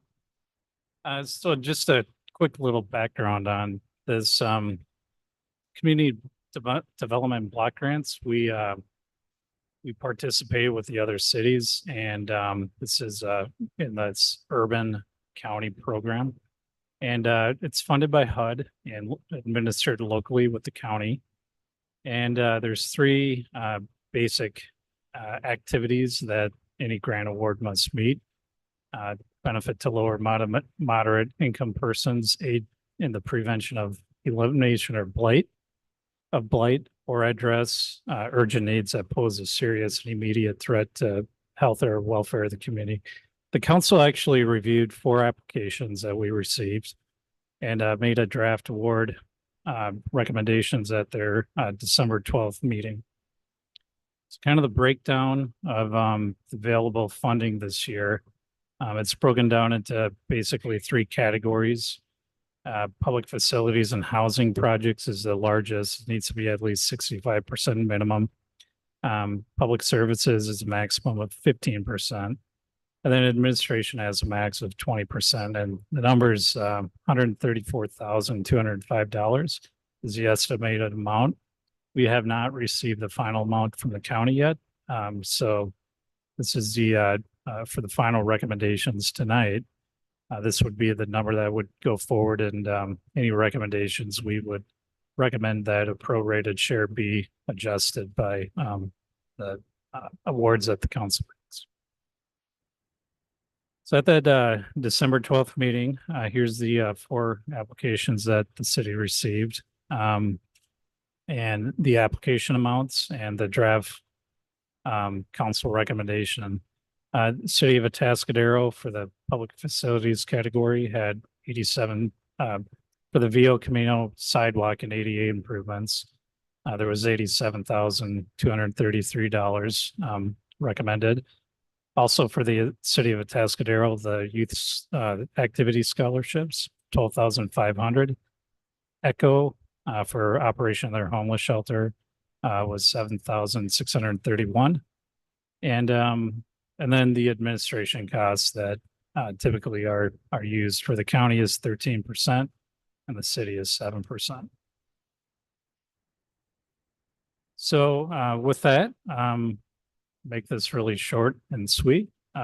Recommendation tonight is for council to review and approve funding recommendations for the 2024 Community Development Block Grant Program as shown below, and authorize staff to adjust award amounts proportionally upon receipt of the final funding amount. And again, here's this table that summarizes 5 cities did have an application, and the council decided at that with the draft recommendations not to make an award to them. I believe they are getting some other funding from the county and other cities. And with that, I can take any questions that council may have. Sure. Any questions of staff? I'm not seeing any questions, so I will open up to the public. Any questions from the public on this item? Go ahead. Yes, Jeff Oslin once again. I'd like to see an even split between ECHO and the city of Atascadero grant. And I think the shortfall on the grant could be funded for the youth and scholarships through some D20. I think we need to start giving a little bit more funds to our recreation program. And I think the amount for ECHO is continuing to go down every year, and I'd like to see it raised up. Thank you. Thank you. Anyone else wishing to speak on this item? Anyone on Zoom can go ahead and raise their hand. Anyone here in the audience? I'm just looking at someone from ECHO in case he wanted to speak on this. Doesn't have to, but. Thank you, Mayor Moreno. Austin Solheim with El Camino Homeless Organization. I just thank the community and the council for recommending these funds just for Atascadero services and really focusing them on community members here in Atascadero and the services that are being here in Atascadero. So very appreciative of that. And if there are any questions for ECHO or anything that I can help answer, thank you so much. I appreciate it. Thank you very much. Any other, I'm not seeing anyone on Zoom. If anyone on Zoom, you can raise your hand, but I'm not seeing anybody. I will go ahead and close public comment and bring that back to council. I certainly appreciate Mr. Oslin's point to using more of D20 funds for recreation. And I think we have some of those things that we are looking at. This one, I would recommend that we keep as is. We went through quite a robust discussion about it. And so I would propose to keep it as is. Is there any other comments or? Well, comment, I would point out that that ECHO only asked for 6,000. The council actually gave more than ECHO's application was for. So with the mayor, I'd be happy to make a motion. Please. I'll move that we approve the funding recommendations for the 2024 CDBG grant program. I'll second. The motion by Councilmember Borbo, a second by Mayor Pro Tem Funk. Roll call, please. Councilmember Borbo, Yes. Councilmember Newsom, Yes. Mayor Pro Tem Funk, Yes. Mayor Moreno. Yes, ma'am. Motion passes 4-0. Councilmember Dare is absent. Thank you. And may I add a brief comment? If you would like, yes. Yeah, just wanted to thank Councilmember Bourbeau for following up and donating some money to 5 cities to support the work that they do that is complementary and supportive to the work that is going on here at ECHO and also benefits our Atascadero residents. Right, thank you. So we're going to move on to item C2, which are text amendments to Title III Finance and Title IX Planning and Zoning. We'll ask if we have any ex parte. I'll go from my left to my right. Nothing recently. Okay, no ex parte up here. And I will turn this over to Community Development Director Phil Dunsmore and Planning Manager Kelly Gleason. Good evening, Mayor, Council. This is the moment you've all been waiting for. It's our annual zoning update. It's going to be so interesting tonight. At least we still have an audience. That's wonderful. But tonight, this is sort of an annual cleanup that we like to do every year. We didn't bring it to you last year. We ran out of time, but here it is today. We have brought these topics to you earlier actually last year we brought these topics to you. We've also brought these topics through the Planning Commission. They took action to recommend them to you tonight. These cover a kind of a broad spectrum of different topics in our zoning ordinance, which is part of our municipal code.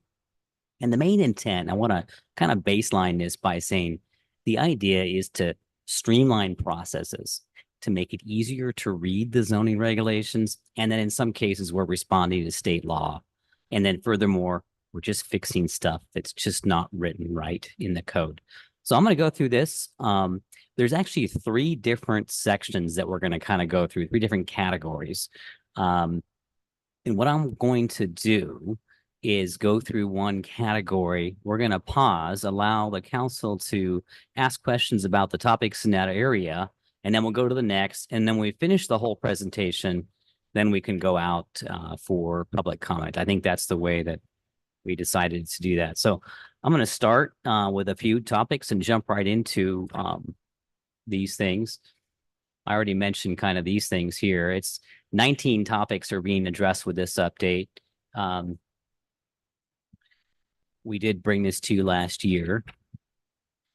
So this first category, clarifying zoning requirements. The first one is towing services, and this was brought to our attention over the last couple of years when we had an application for a new towing service in town. We realized that these are always associated with service stations, and we no longer build service stations. In the old days, we had a service station which is attached to a gas station, and they had a towing business and they had auto repair and all those things. These days, a service station is just a gas station and a mini market, and it's at your freeway intersections. So what we were basically forced to do is create a whole new category for a towing service, which is its own land use. And so this caused us to rethink it, set up some property development standards, where they should go. And so that's what this amendment's about. Pretty straightforward.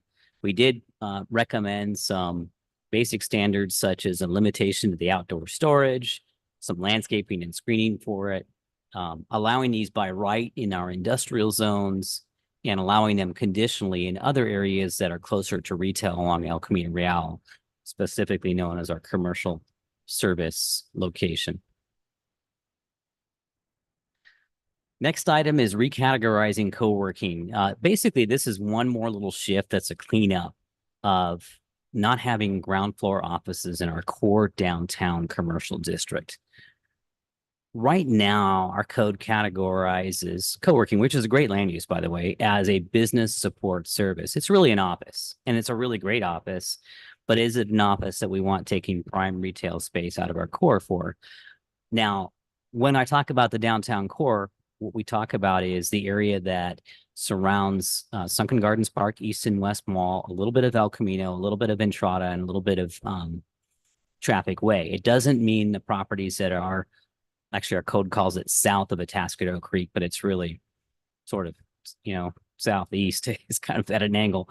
So areas like now, for example, where Bridgeworks is not part of the downtown core. It doesn't impact that.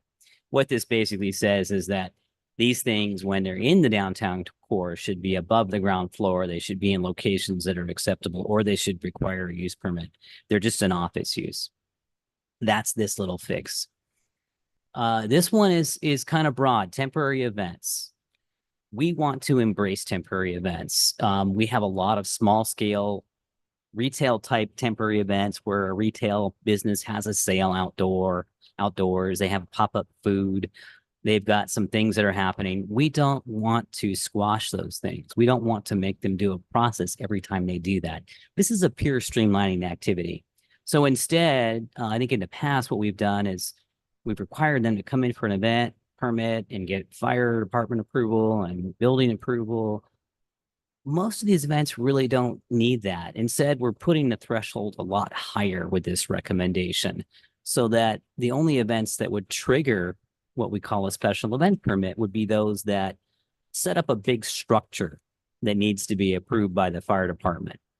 They really interrupt circulation and transportation on a commercial site where it might, hinder emergency access.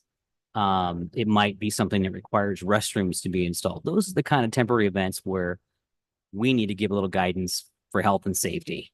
Those are the ones that we want to have a review of, but the rest, we want to let business proceed with their normal little outdoor activities that we embrace and that we hope to embrace more of when our downtown infrastructure plan is done.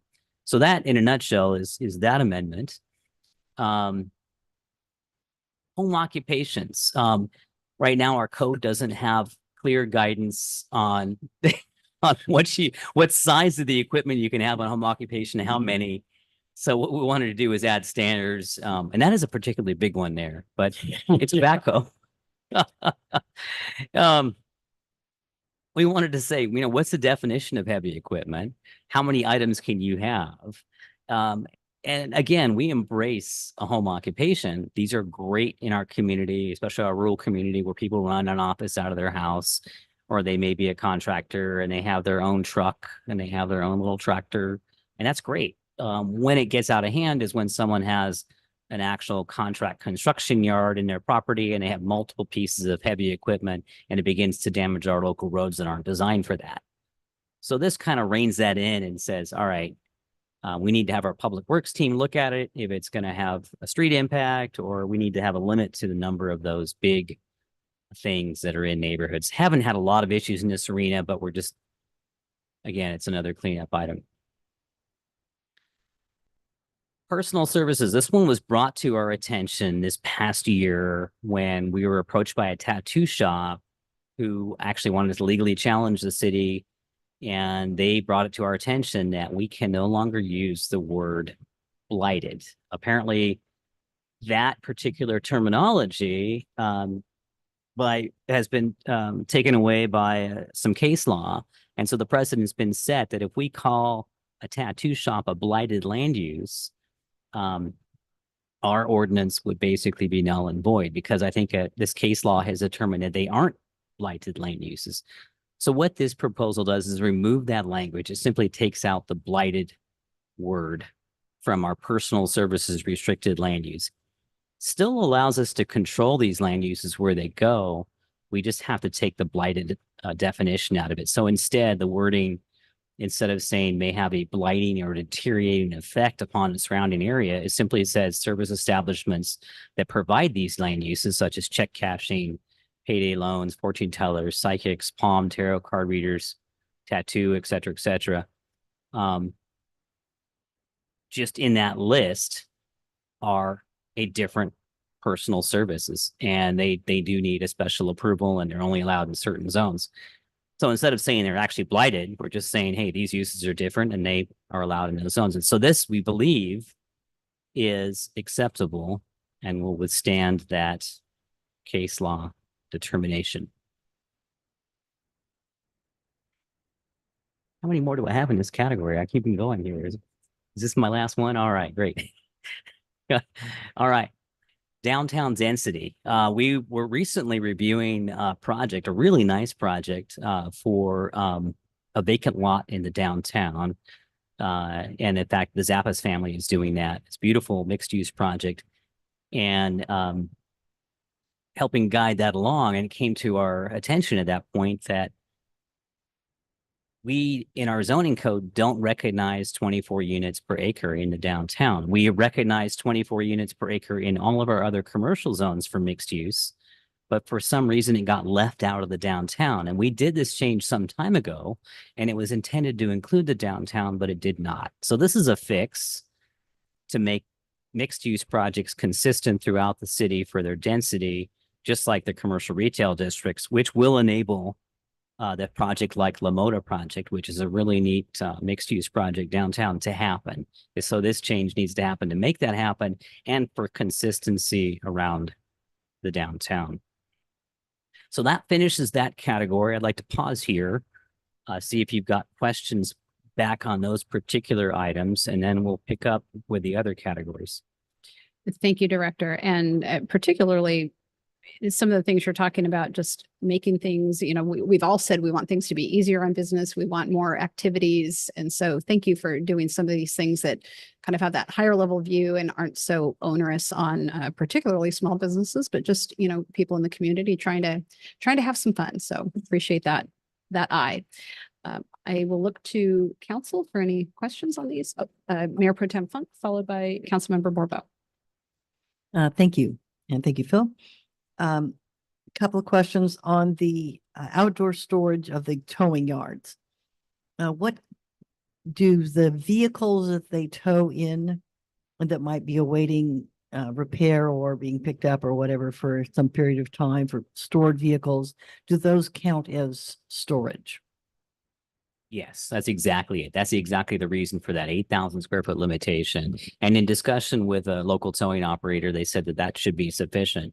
They only store vehicles. Well, they're supposed to only store vehicles for a very short period of time, either for an insurance estimation or in some cases impound, in some cases waiting for repair. And it usually is a short period of time, and there's only so many vehicles they need to keep space for. Then that's working just the way it should. And then on the downtown density, by bringing that to the same level as the other areas of the community, are we removing the requirement that the first floor be commercial retail type of uses? Absolutely not. That does not change where these land uses could go. Okay, thank you. Yes, I just wanted to assure the mayor that it's not that I didn't have any questions. I asked them all earlier today. But along those lines, I also No, you said. Well, no, I wanted to point out that many of these things were things we previously discussed, and you're essentially bringing back the corrective language we already kind of asked for several months ago. That's right. Right. So that's another reason to. Excellent. Thank you. All right. So numbers 1 through 6 we're good on. Let's move on to number 7. And you're going to get to hear the nice voice of Kelly now. I'm going to break it up for you a little bit. Ms. Nathan. Yeah, so our next section is focused more on development streamlining. So this amendment in particular has to deal with care home standards update. So I believe we saw an application from the Family Care Network on a property that they own that basically acts like a multifamily residential property. They have a number of apartment units that they use for transitional housing for kids coming out of the foster care system. And they truly act like a multifamily property rather than any sort of larger type of care facility. So it came to our attention during that process that we have a fairly large minimum lot size that is placed on residential care facilities. And so this amendment basically brings that minimum lot size down to 10,000 square feet and treat smaller facilities that don't have a lot of community component or a special care component, just like multifamily residential in terms of parking and their property development standards. So it allows those services to be available in standard multifamily properties when owned by those types of nonprofit organizations. So our 8th code amendment for you this evening is equipment screening update. So our code currently has some fairly robust standards for screening of mechanical equipment, but it does limit the screening to mechanical equipment only. Of course, we have electrical equipment and other utilities included in that. We've always used this as a policy for screening all equipment, but we did want to clarify that for our development community as they read through our code standards. We have things like backflow prevention devices, and of course, we are getting more electrical transformers as part of our commercial developments. And so we did want to see those screened as well. We do have some standards in the downtown that those be incorporated into buildings whenever possible. So most of these standards would relate to outside of the downtown area. In terms of security fencing, we are seeing some uses that are wanting to put up barbed or razor wire fencing. That can be appropriate in some of our industrial zones, but is not usually appropriate in many of our other commercial zones, especially our commercial retail zone, downtown, zones such as that. So the update would prohibit that barbed or concertina wire fencing in our commercial and downtown zoning districts, and it would have an allowance in our industrial zone with DRC recommendation to staff for endorsement of that based on some findings that are listed in there. We did want to note that agricultural fencing in our single family residential zone is exempt from this section, so you can still have that simple barbed wire as an agricultural fencing in our residential zones. The next amendment that we have is clarification to our accessory structure standards. So we worked very hard a couple years ago on updating our accessory structure standards to streamline the process. We saw a lot of accessory structures coming forward for planning commission review. The original standards, anything over 50% the size of the main house, came before planning commission for review and approval. We did have some standard conditions that we always seem to apply to those projects, and so we incorporated those conditions into our new standards to streamline that development process. What we found is that there were a couple of language inconsistencies in that didn't quite get us where we wanted to go with our intent, and so we are updating the language to include that intent. One of the things that needed updated with that was the clarification that no CUP is required for structures up to 100% of the floor area of the main house. It was a little bit unclear what process between the 50% and 100% mark was required. So we are clarifying that. We also had a standard in there that required that the structure be on a conforming lot. So in our rural west side area, that could mean a lot anywhere from 2.5 to 10 acres, depending on lot characteristics and location. And we found that a lot of these lots were coming in at 2 acres or 1.5 acres, and those lots were still able to have larger structures and still kept within neighborhood character. So we are changing that standard to just be a flat acre as that performance standard. We also were clarifying the exception process and as an administrative use permit rather than a conditional use permit. So that would be heard by our administrative hearing officer, which is our planning director at this time. We also identified another item for streamlining as it relates to accessory structures in that our current code requires any structure over 2 accessory structures to receive conditional use permit approval.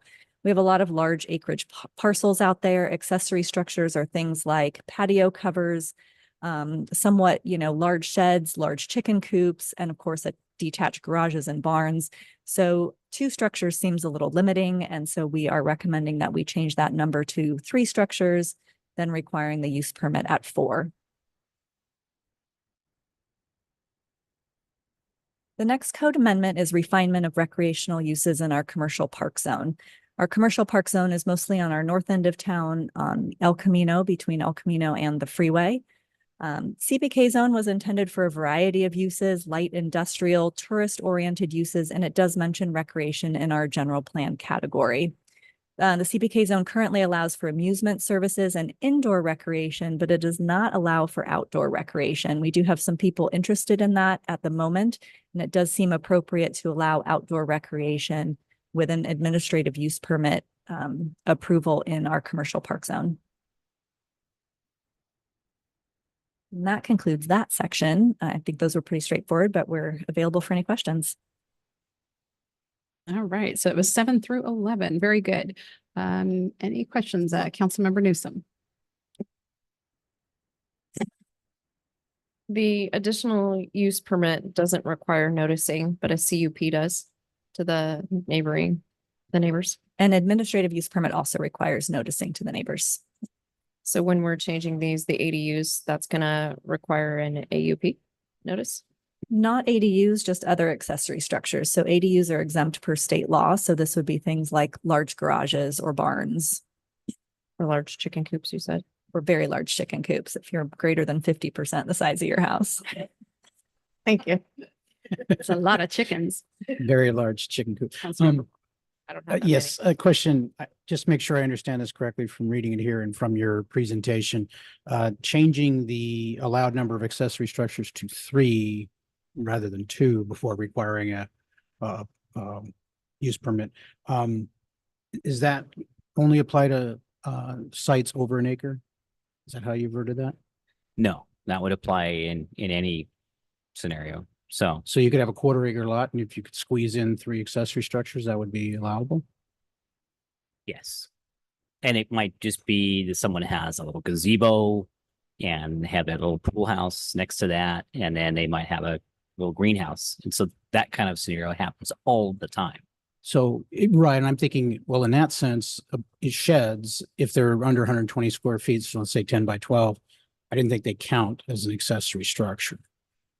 So I don't know that a gazebo would have to exceed Well, that. something that we don't permit, we don't know it's there typically. So Oh, yeah, right, it but I doesn't mean, count. That 120 and less is not permittable. So Doesn't require a permit, and so Yeah. you can have 8 sheds, I guess, if they fit in your yard. they fit, sure. Okay. But Okay. people don't typically do that. And so No, I understand, but I was just concerned about the size that you wouldn't have to get a permit. You could have 3 structures on a relatively small lot. So, okay. All right. Thank you. thank you. All right, I think we have exhausted our questions there. Let's start with number 12. So our next is our process for card rooms. So we did have an application for a business license. Our Outlaws Card Room changed ownership in the last couple of years. And when we read through our card room process specifically related to business licensing process, we realized that it was a little bit onerous and had a lot of duplications with current state law. So this update is really solely related to the business license process for card rooms and would eliminate some of the redundant processes that we have in our code that are also a little bit cumbersome. We under the current code would come to council a couple times for some levels of approval. We would require that a bond be issued, although most bonding agencies won't issue a bond for $500 because it's too low. So we're streamlining some of those requirements for the business license process and things that overlap with state licensing. There were some questions at Planning Commission about, does this, change the process where there's no review for card rooms? Card rooms are still require use permits. There are still certain land use standards associated with card rooms. This is simply amending our finance code related to business license processing for card rooms. The other thing that we're clarifying is our definition for residential additions. Our current definition has some words about habitable additions in there, but doesn't necessarily specify what the requirements are for non-habitable additions. So a habitable addition would be master bedroom addition, something related to the living area of your house, and a non-habitable addition would be adding a garage or a carport or a workshop or some other structure that is not part of your living space to the residence. So we are recommending that we update that definition with some minor word changes to address that inconsistency.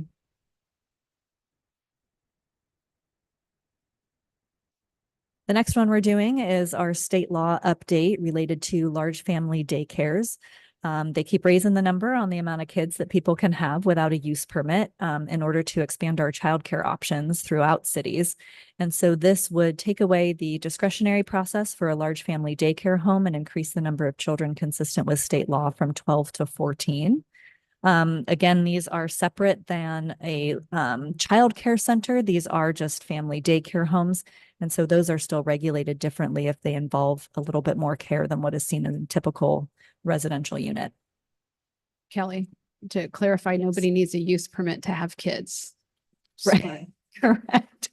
This is for the care of children that are not your own.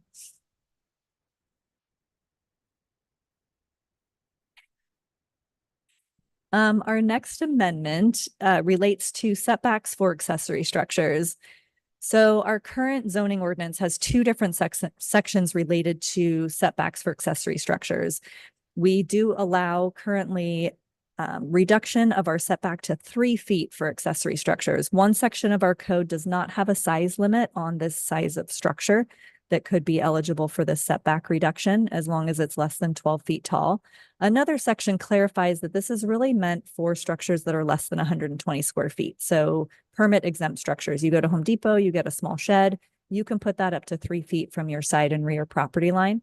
So our amendment would clarify our intent that this is just intended for those structures which are less than 120 square feet and don't trigger a permit.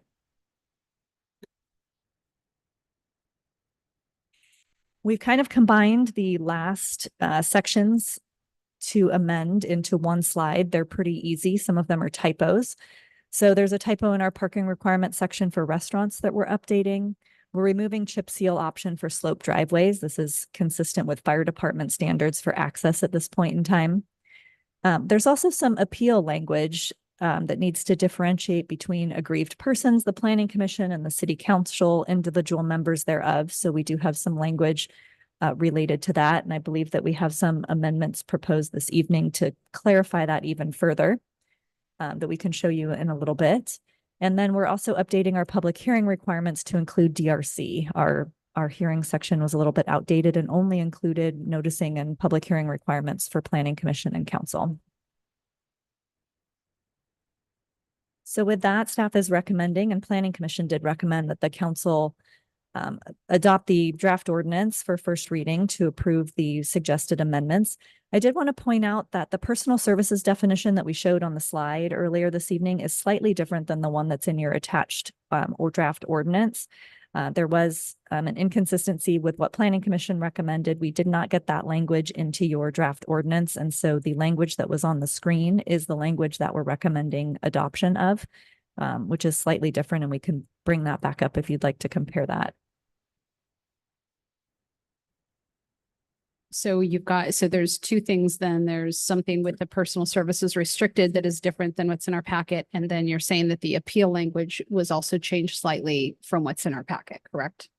Correct. And when we can show you that. Go ahead and bring that up just in case anyone's got a question. I'm assuming it's Yeah, fairly minor, but if you want to point that out. And this is a discussion that just came up after the planning commission. And it's the fact that the intent here was to really kind of clean this up, but we realized that the language we put in there kind of puts planning commission in a loop. In other words, planning commissioners can appeal their own decision, but the intent is sort of odd. I think, so the recommendation here is to not have the planning commission be able to appeal their own decision, but the planning commission to be able to appeal the director's decision, which is like a community development department decision, or that the city council could appeal the planning commission's decision, or any aggrieved person could appeal any of those things in any circumstance. So we've rewritten that a little bit here. The highlighted sections are the sections that have changed. We did also just run this by our legal team today, and seems like that's okay. So this is just for your review and for our recommendation. Okay. And do you want to show us the one on the restricted service, personal services restricted as well?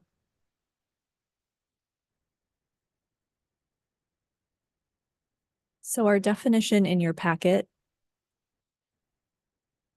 includes some language about trying to define what a personal service is. I think it was the recommendation of planning commission and our city attorney that we simply just list the uses that we consider personal services restricted. Okay, so this is, let's see, this is what, number 5? The correct language would be on the screen. Okay. These are definitions of restricted. Correct. And then the definition that's in your packet was on page 97. Okay. Yeah, that's it, because it started out examples providing non-medical services, et cetera, based on characteristics. Okay, I thought something was missing from this. Thank you for pointing that out. We looked at so many things. I thought, okay, maybe not, but okay. All right. So with regards to 12 through 19, questions for staff? Oh, they covered the one I was concerned about. So, Mayor Pro Tem. Yeah, just on this one that we're looking at right now with regards to the personal service, the check cashing services, is that definition specific enough so that businesses that accept checks and may give people cash back, like a grocery store or that kind of function, if anyone still does that, would be exempt? It would not be considered personal service. Yeah, it's my understanding that if there's something super ancillary to an allowed use, that would not really be the use itself. And so this just relates to those businesses that would simply provide that service. Okay, so that, yes, as their main business or one of their main lines of business. Okay, that's good enough. That'll cover us. And then if you could come back to the appeal language for just a second.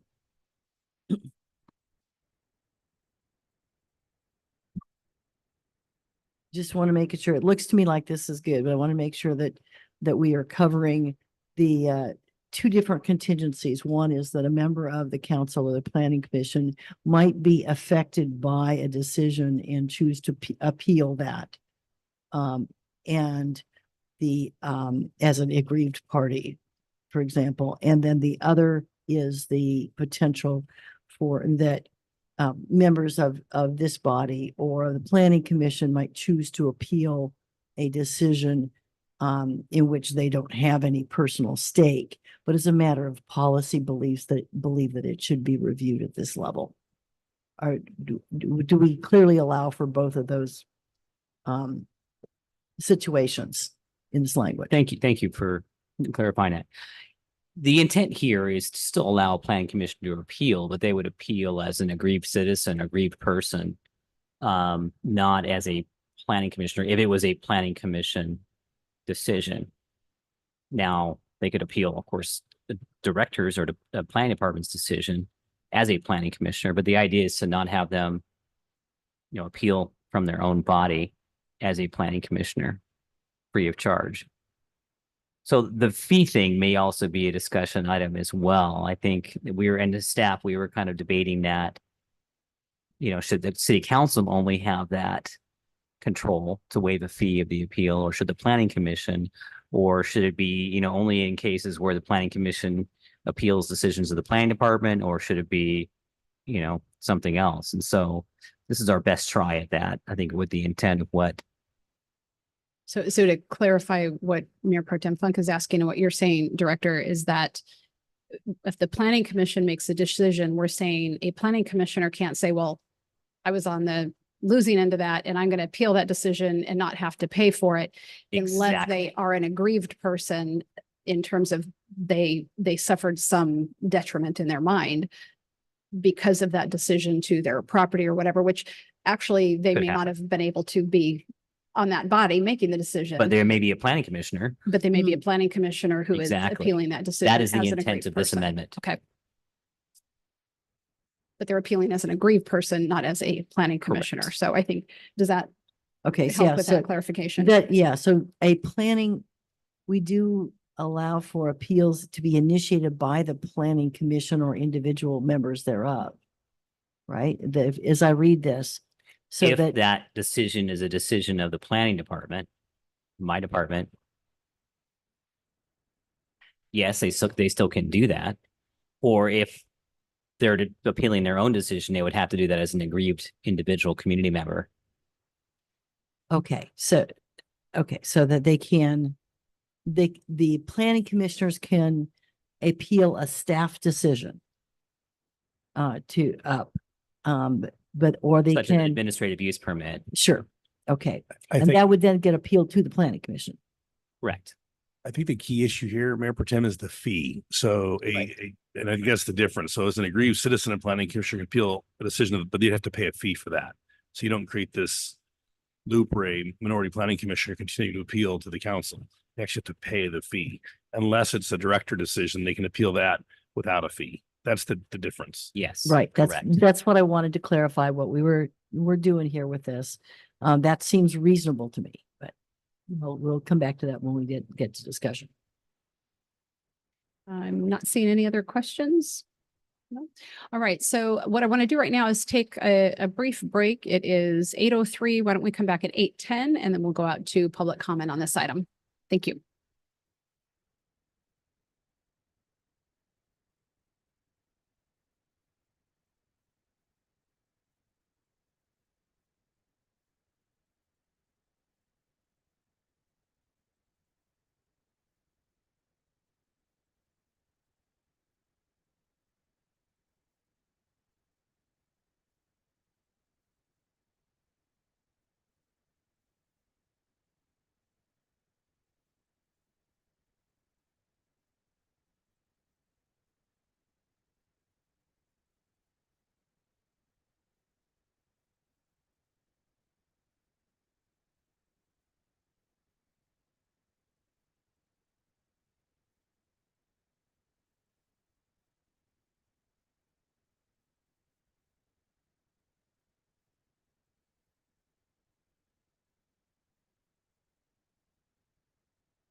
All right, we are back from a brief recess and I'm going to now open up this item to community, or not community forum, but public comment. So any member of the public wishing to speak on this item, please come forward.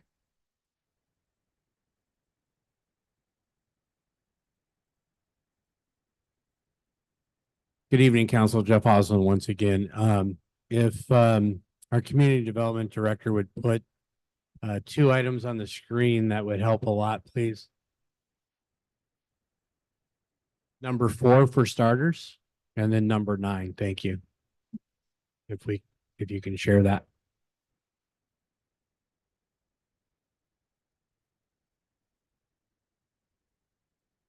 Just want to see that big, big piece of equipment again, right? Yeah, there's definitely a question to that one, which is, I know we talked about this before, but number 4, home occupation allowed. The question would be, how do you define what equipment can be parked at your residence and how many pieces of equipment? And are you going to count equipment as trucks that are labeled commercially or not? Be an interesting one for me. And then those that are already doing it, does this make it illegal? That's just my question. And then next will be 9, please.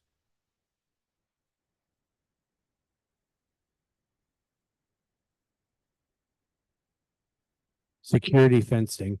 So on number 9, one of the trends right now is electrified fences. And I know that there was a possibility of somebody doing this already, and that particular entity of business is no longer, but just curious how that would fit into number 9. So I'm kind of throwing that one out there to make sure that's covered. And an example of that electrified fence would be like Quinn Rental now has electrified fences. You might have a towing yard at some point, the storage yard going to something of that nature, just the way things are going.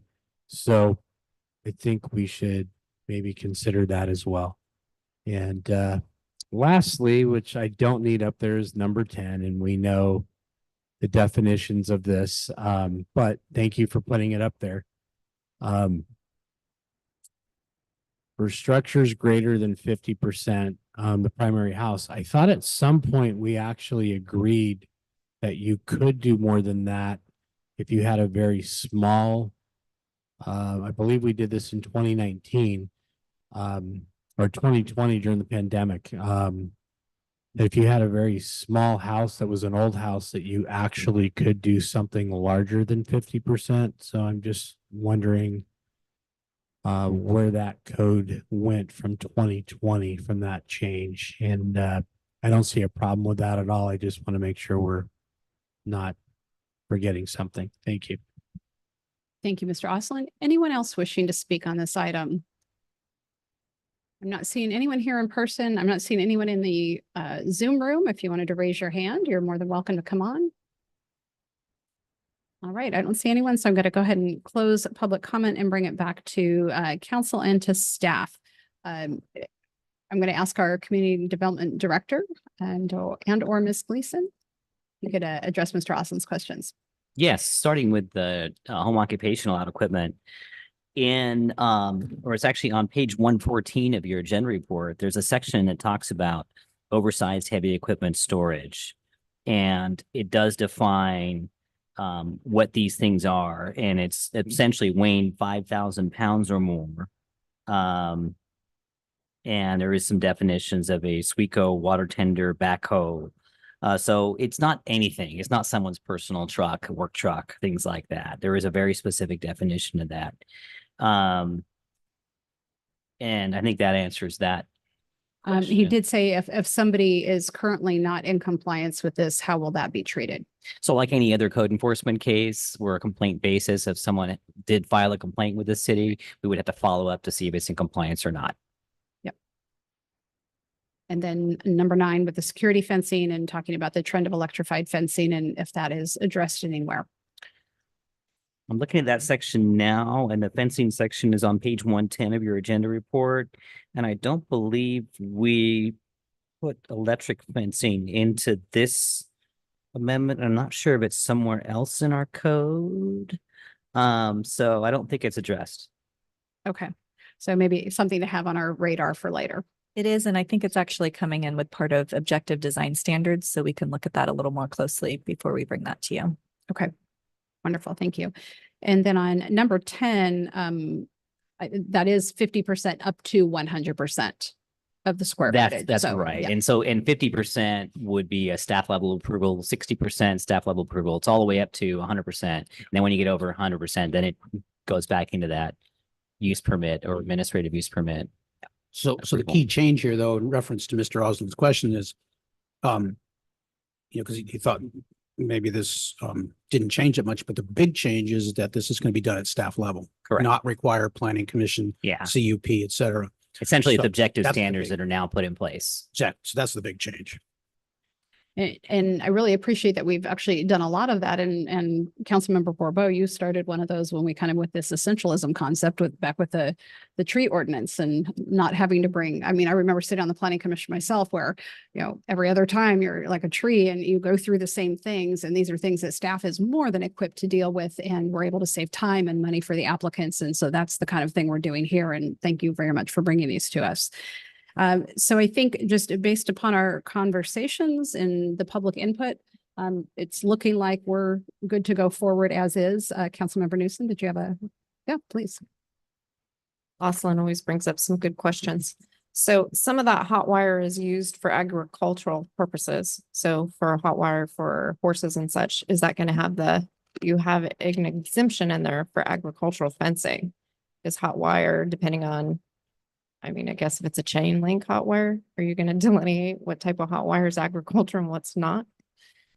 Agricultural fencing, I mean, I don't think we define that distinction, but as it is, I don't think we define even when you can or cannot use electric fencing. And so I don't think any of these changes will impact what people have in their animal enclosures in the rural areas where animals are allowed right now. So Even if you use it on your property line? correct. That's Thank right. you. Might you like to make the motion?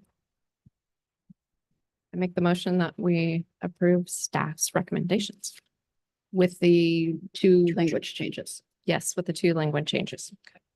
Personal services, and the other one was Agreed. appeals. agreed. Appeal process. Appeal. I'll second. We have a motion by Councilmember Newsom and a second by Mayor Pro Tem Funk. Did you have a discussion on that? No. Roll call, please. Councilmember Newsom, Yes. Councilmember Borbeau, Yes. Mayor Pro Tem Funk, Mayor Moreno. Yes, ma'am. Motion passes 4-0 with Councilmember Daris absent. Thank you. Right. So we're going to move on to council announcements and committee reports. This is the time of the evening where we let you know as council members if there are any activities that we've been involved with, and just give you a very brief update on that, and any boards, committees, things like that we serve on, and bring a report to you on what's going on there.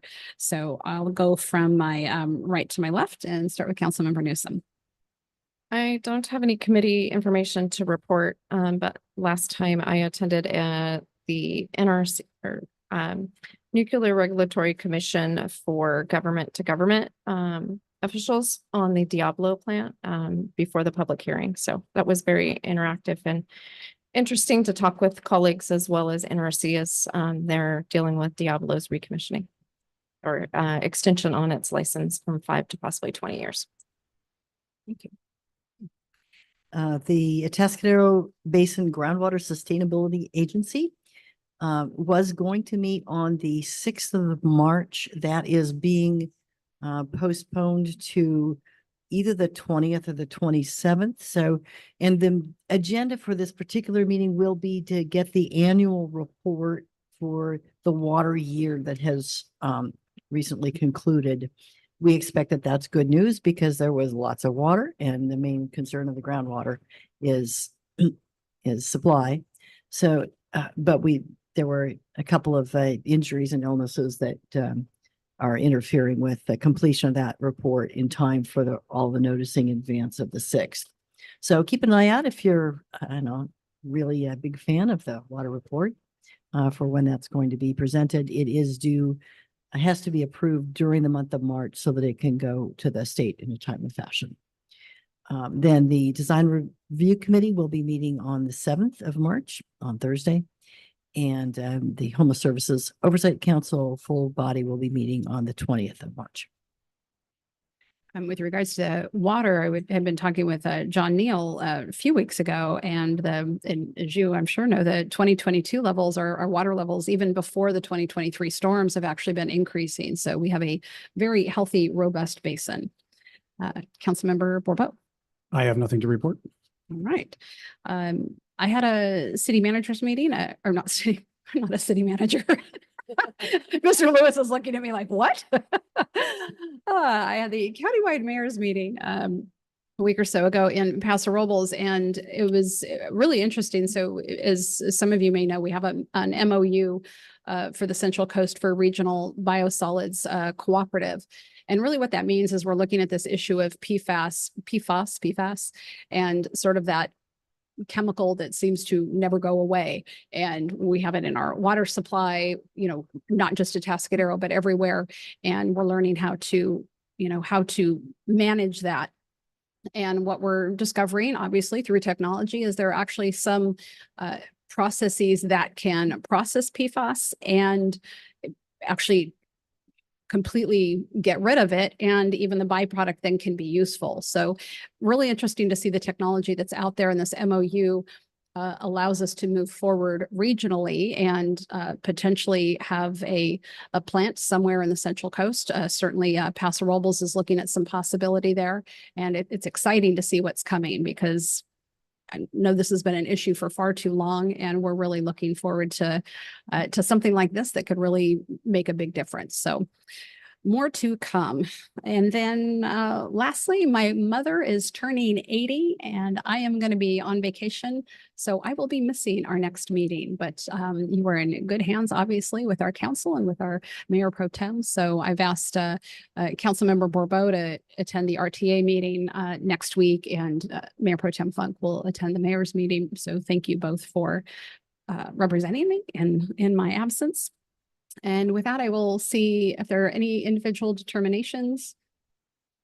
I have one brief one, is that we've been asked by ECHO to write a letter of support on behalf of Haslo through the county for the HAP3 and HAP4 funds. And I could certainly write this just on my own as an individual, but I think it's much more powerful if I'm writing it as the mayor and as on behalf of the whole city and the city council. So I'm assuming I had you at ECHO and you're good to go, right? Yeah, and I'm happy to collaborate on that, since I'm on. They already gave us the letter they want. So we basically, you know, they always have us at hello. So all right, we will do that. And that's about it. So thank you all for being here, and meeting adjourned. Good night.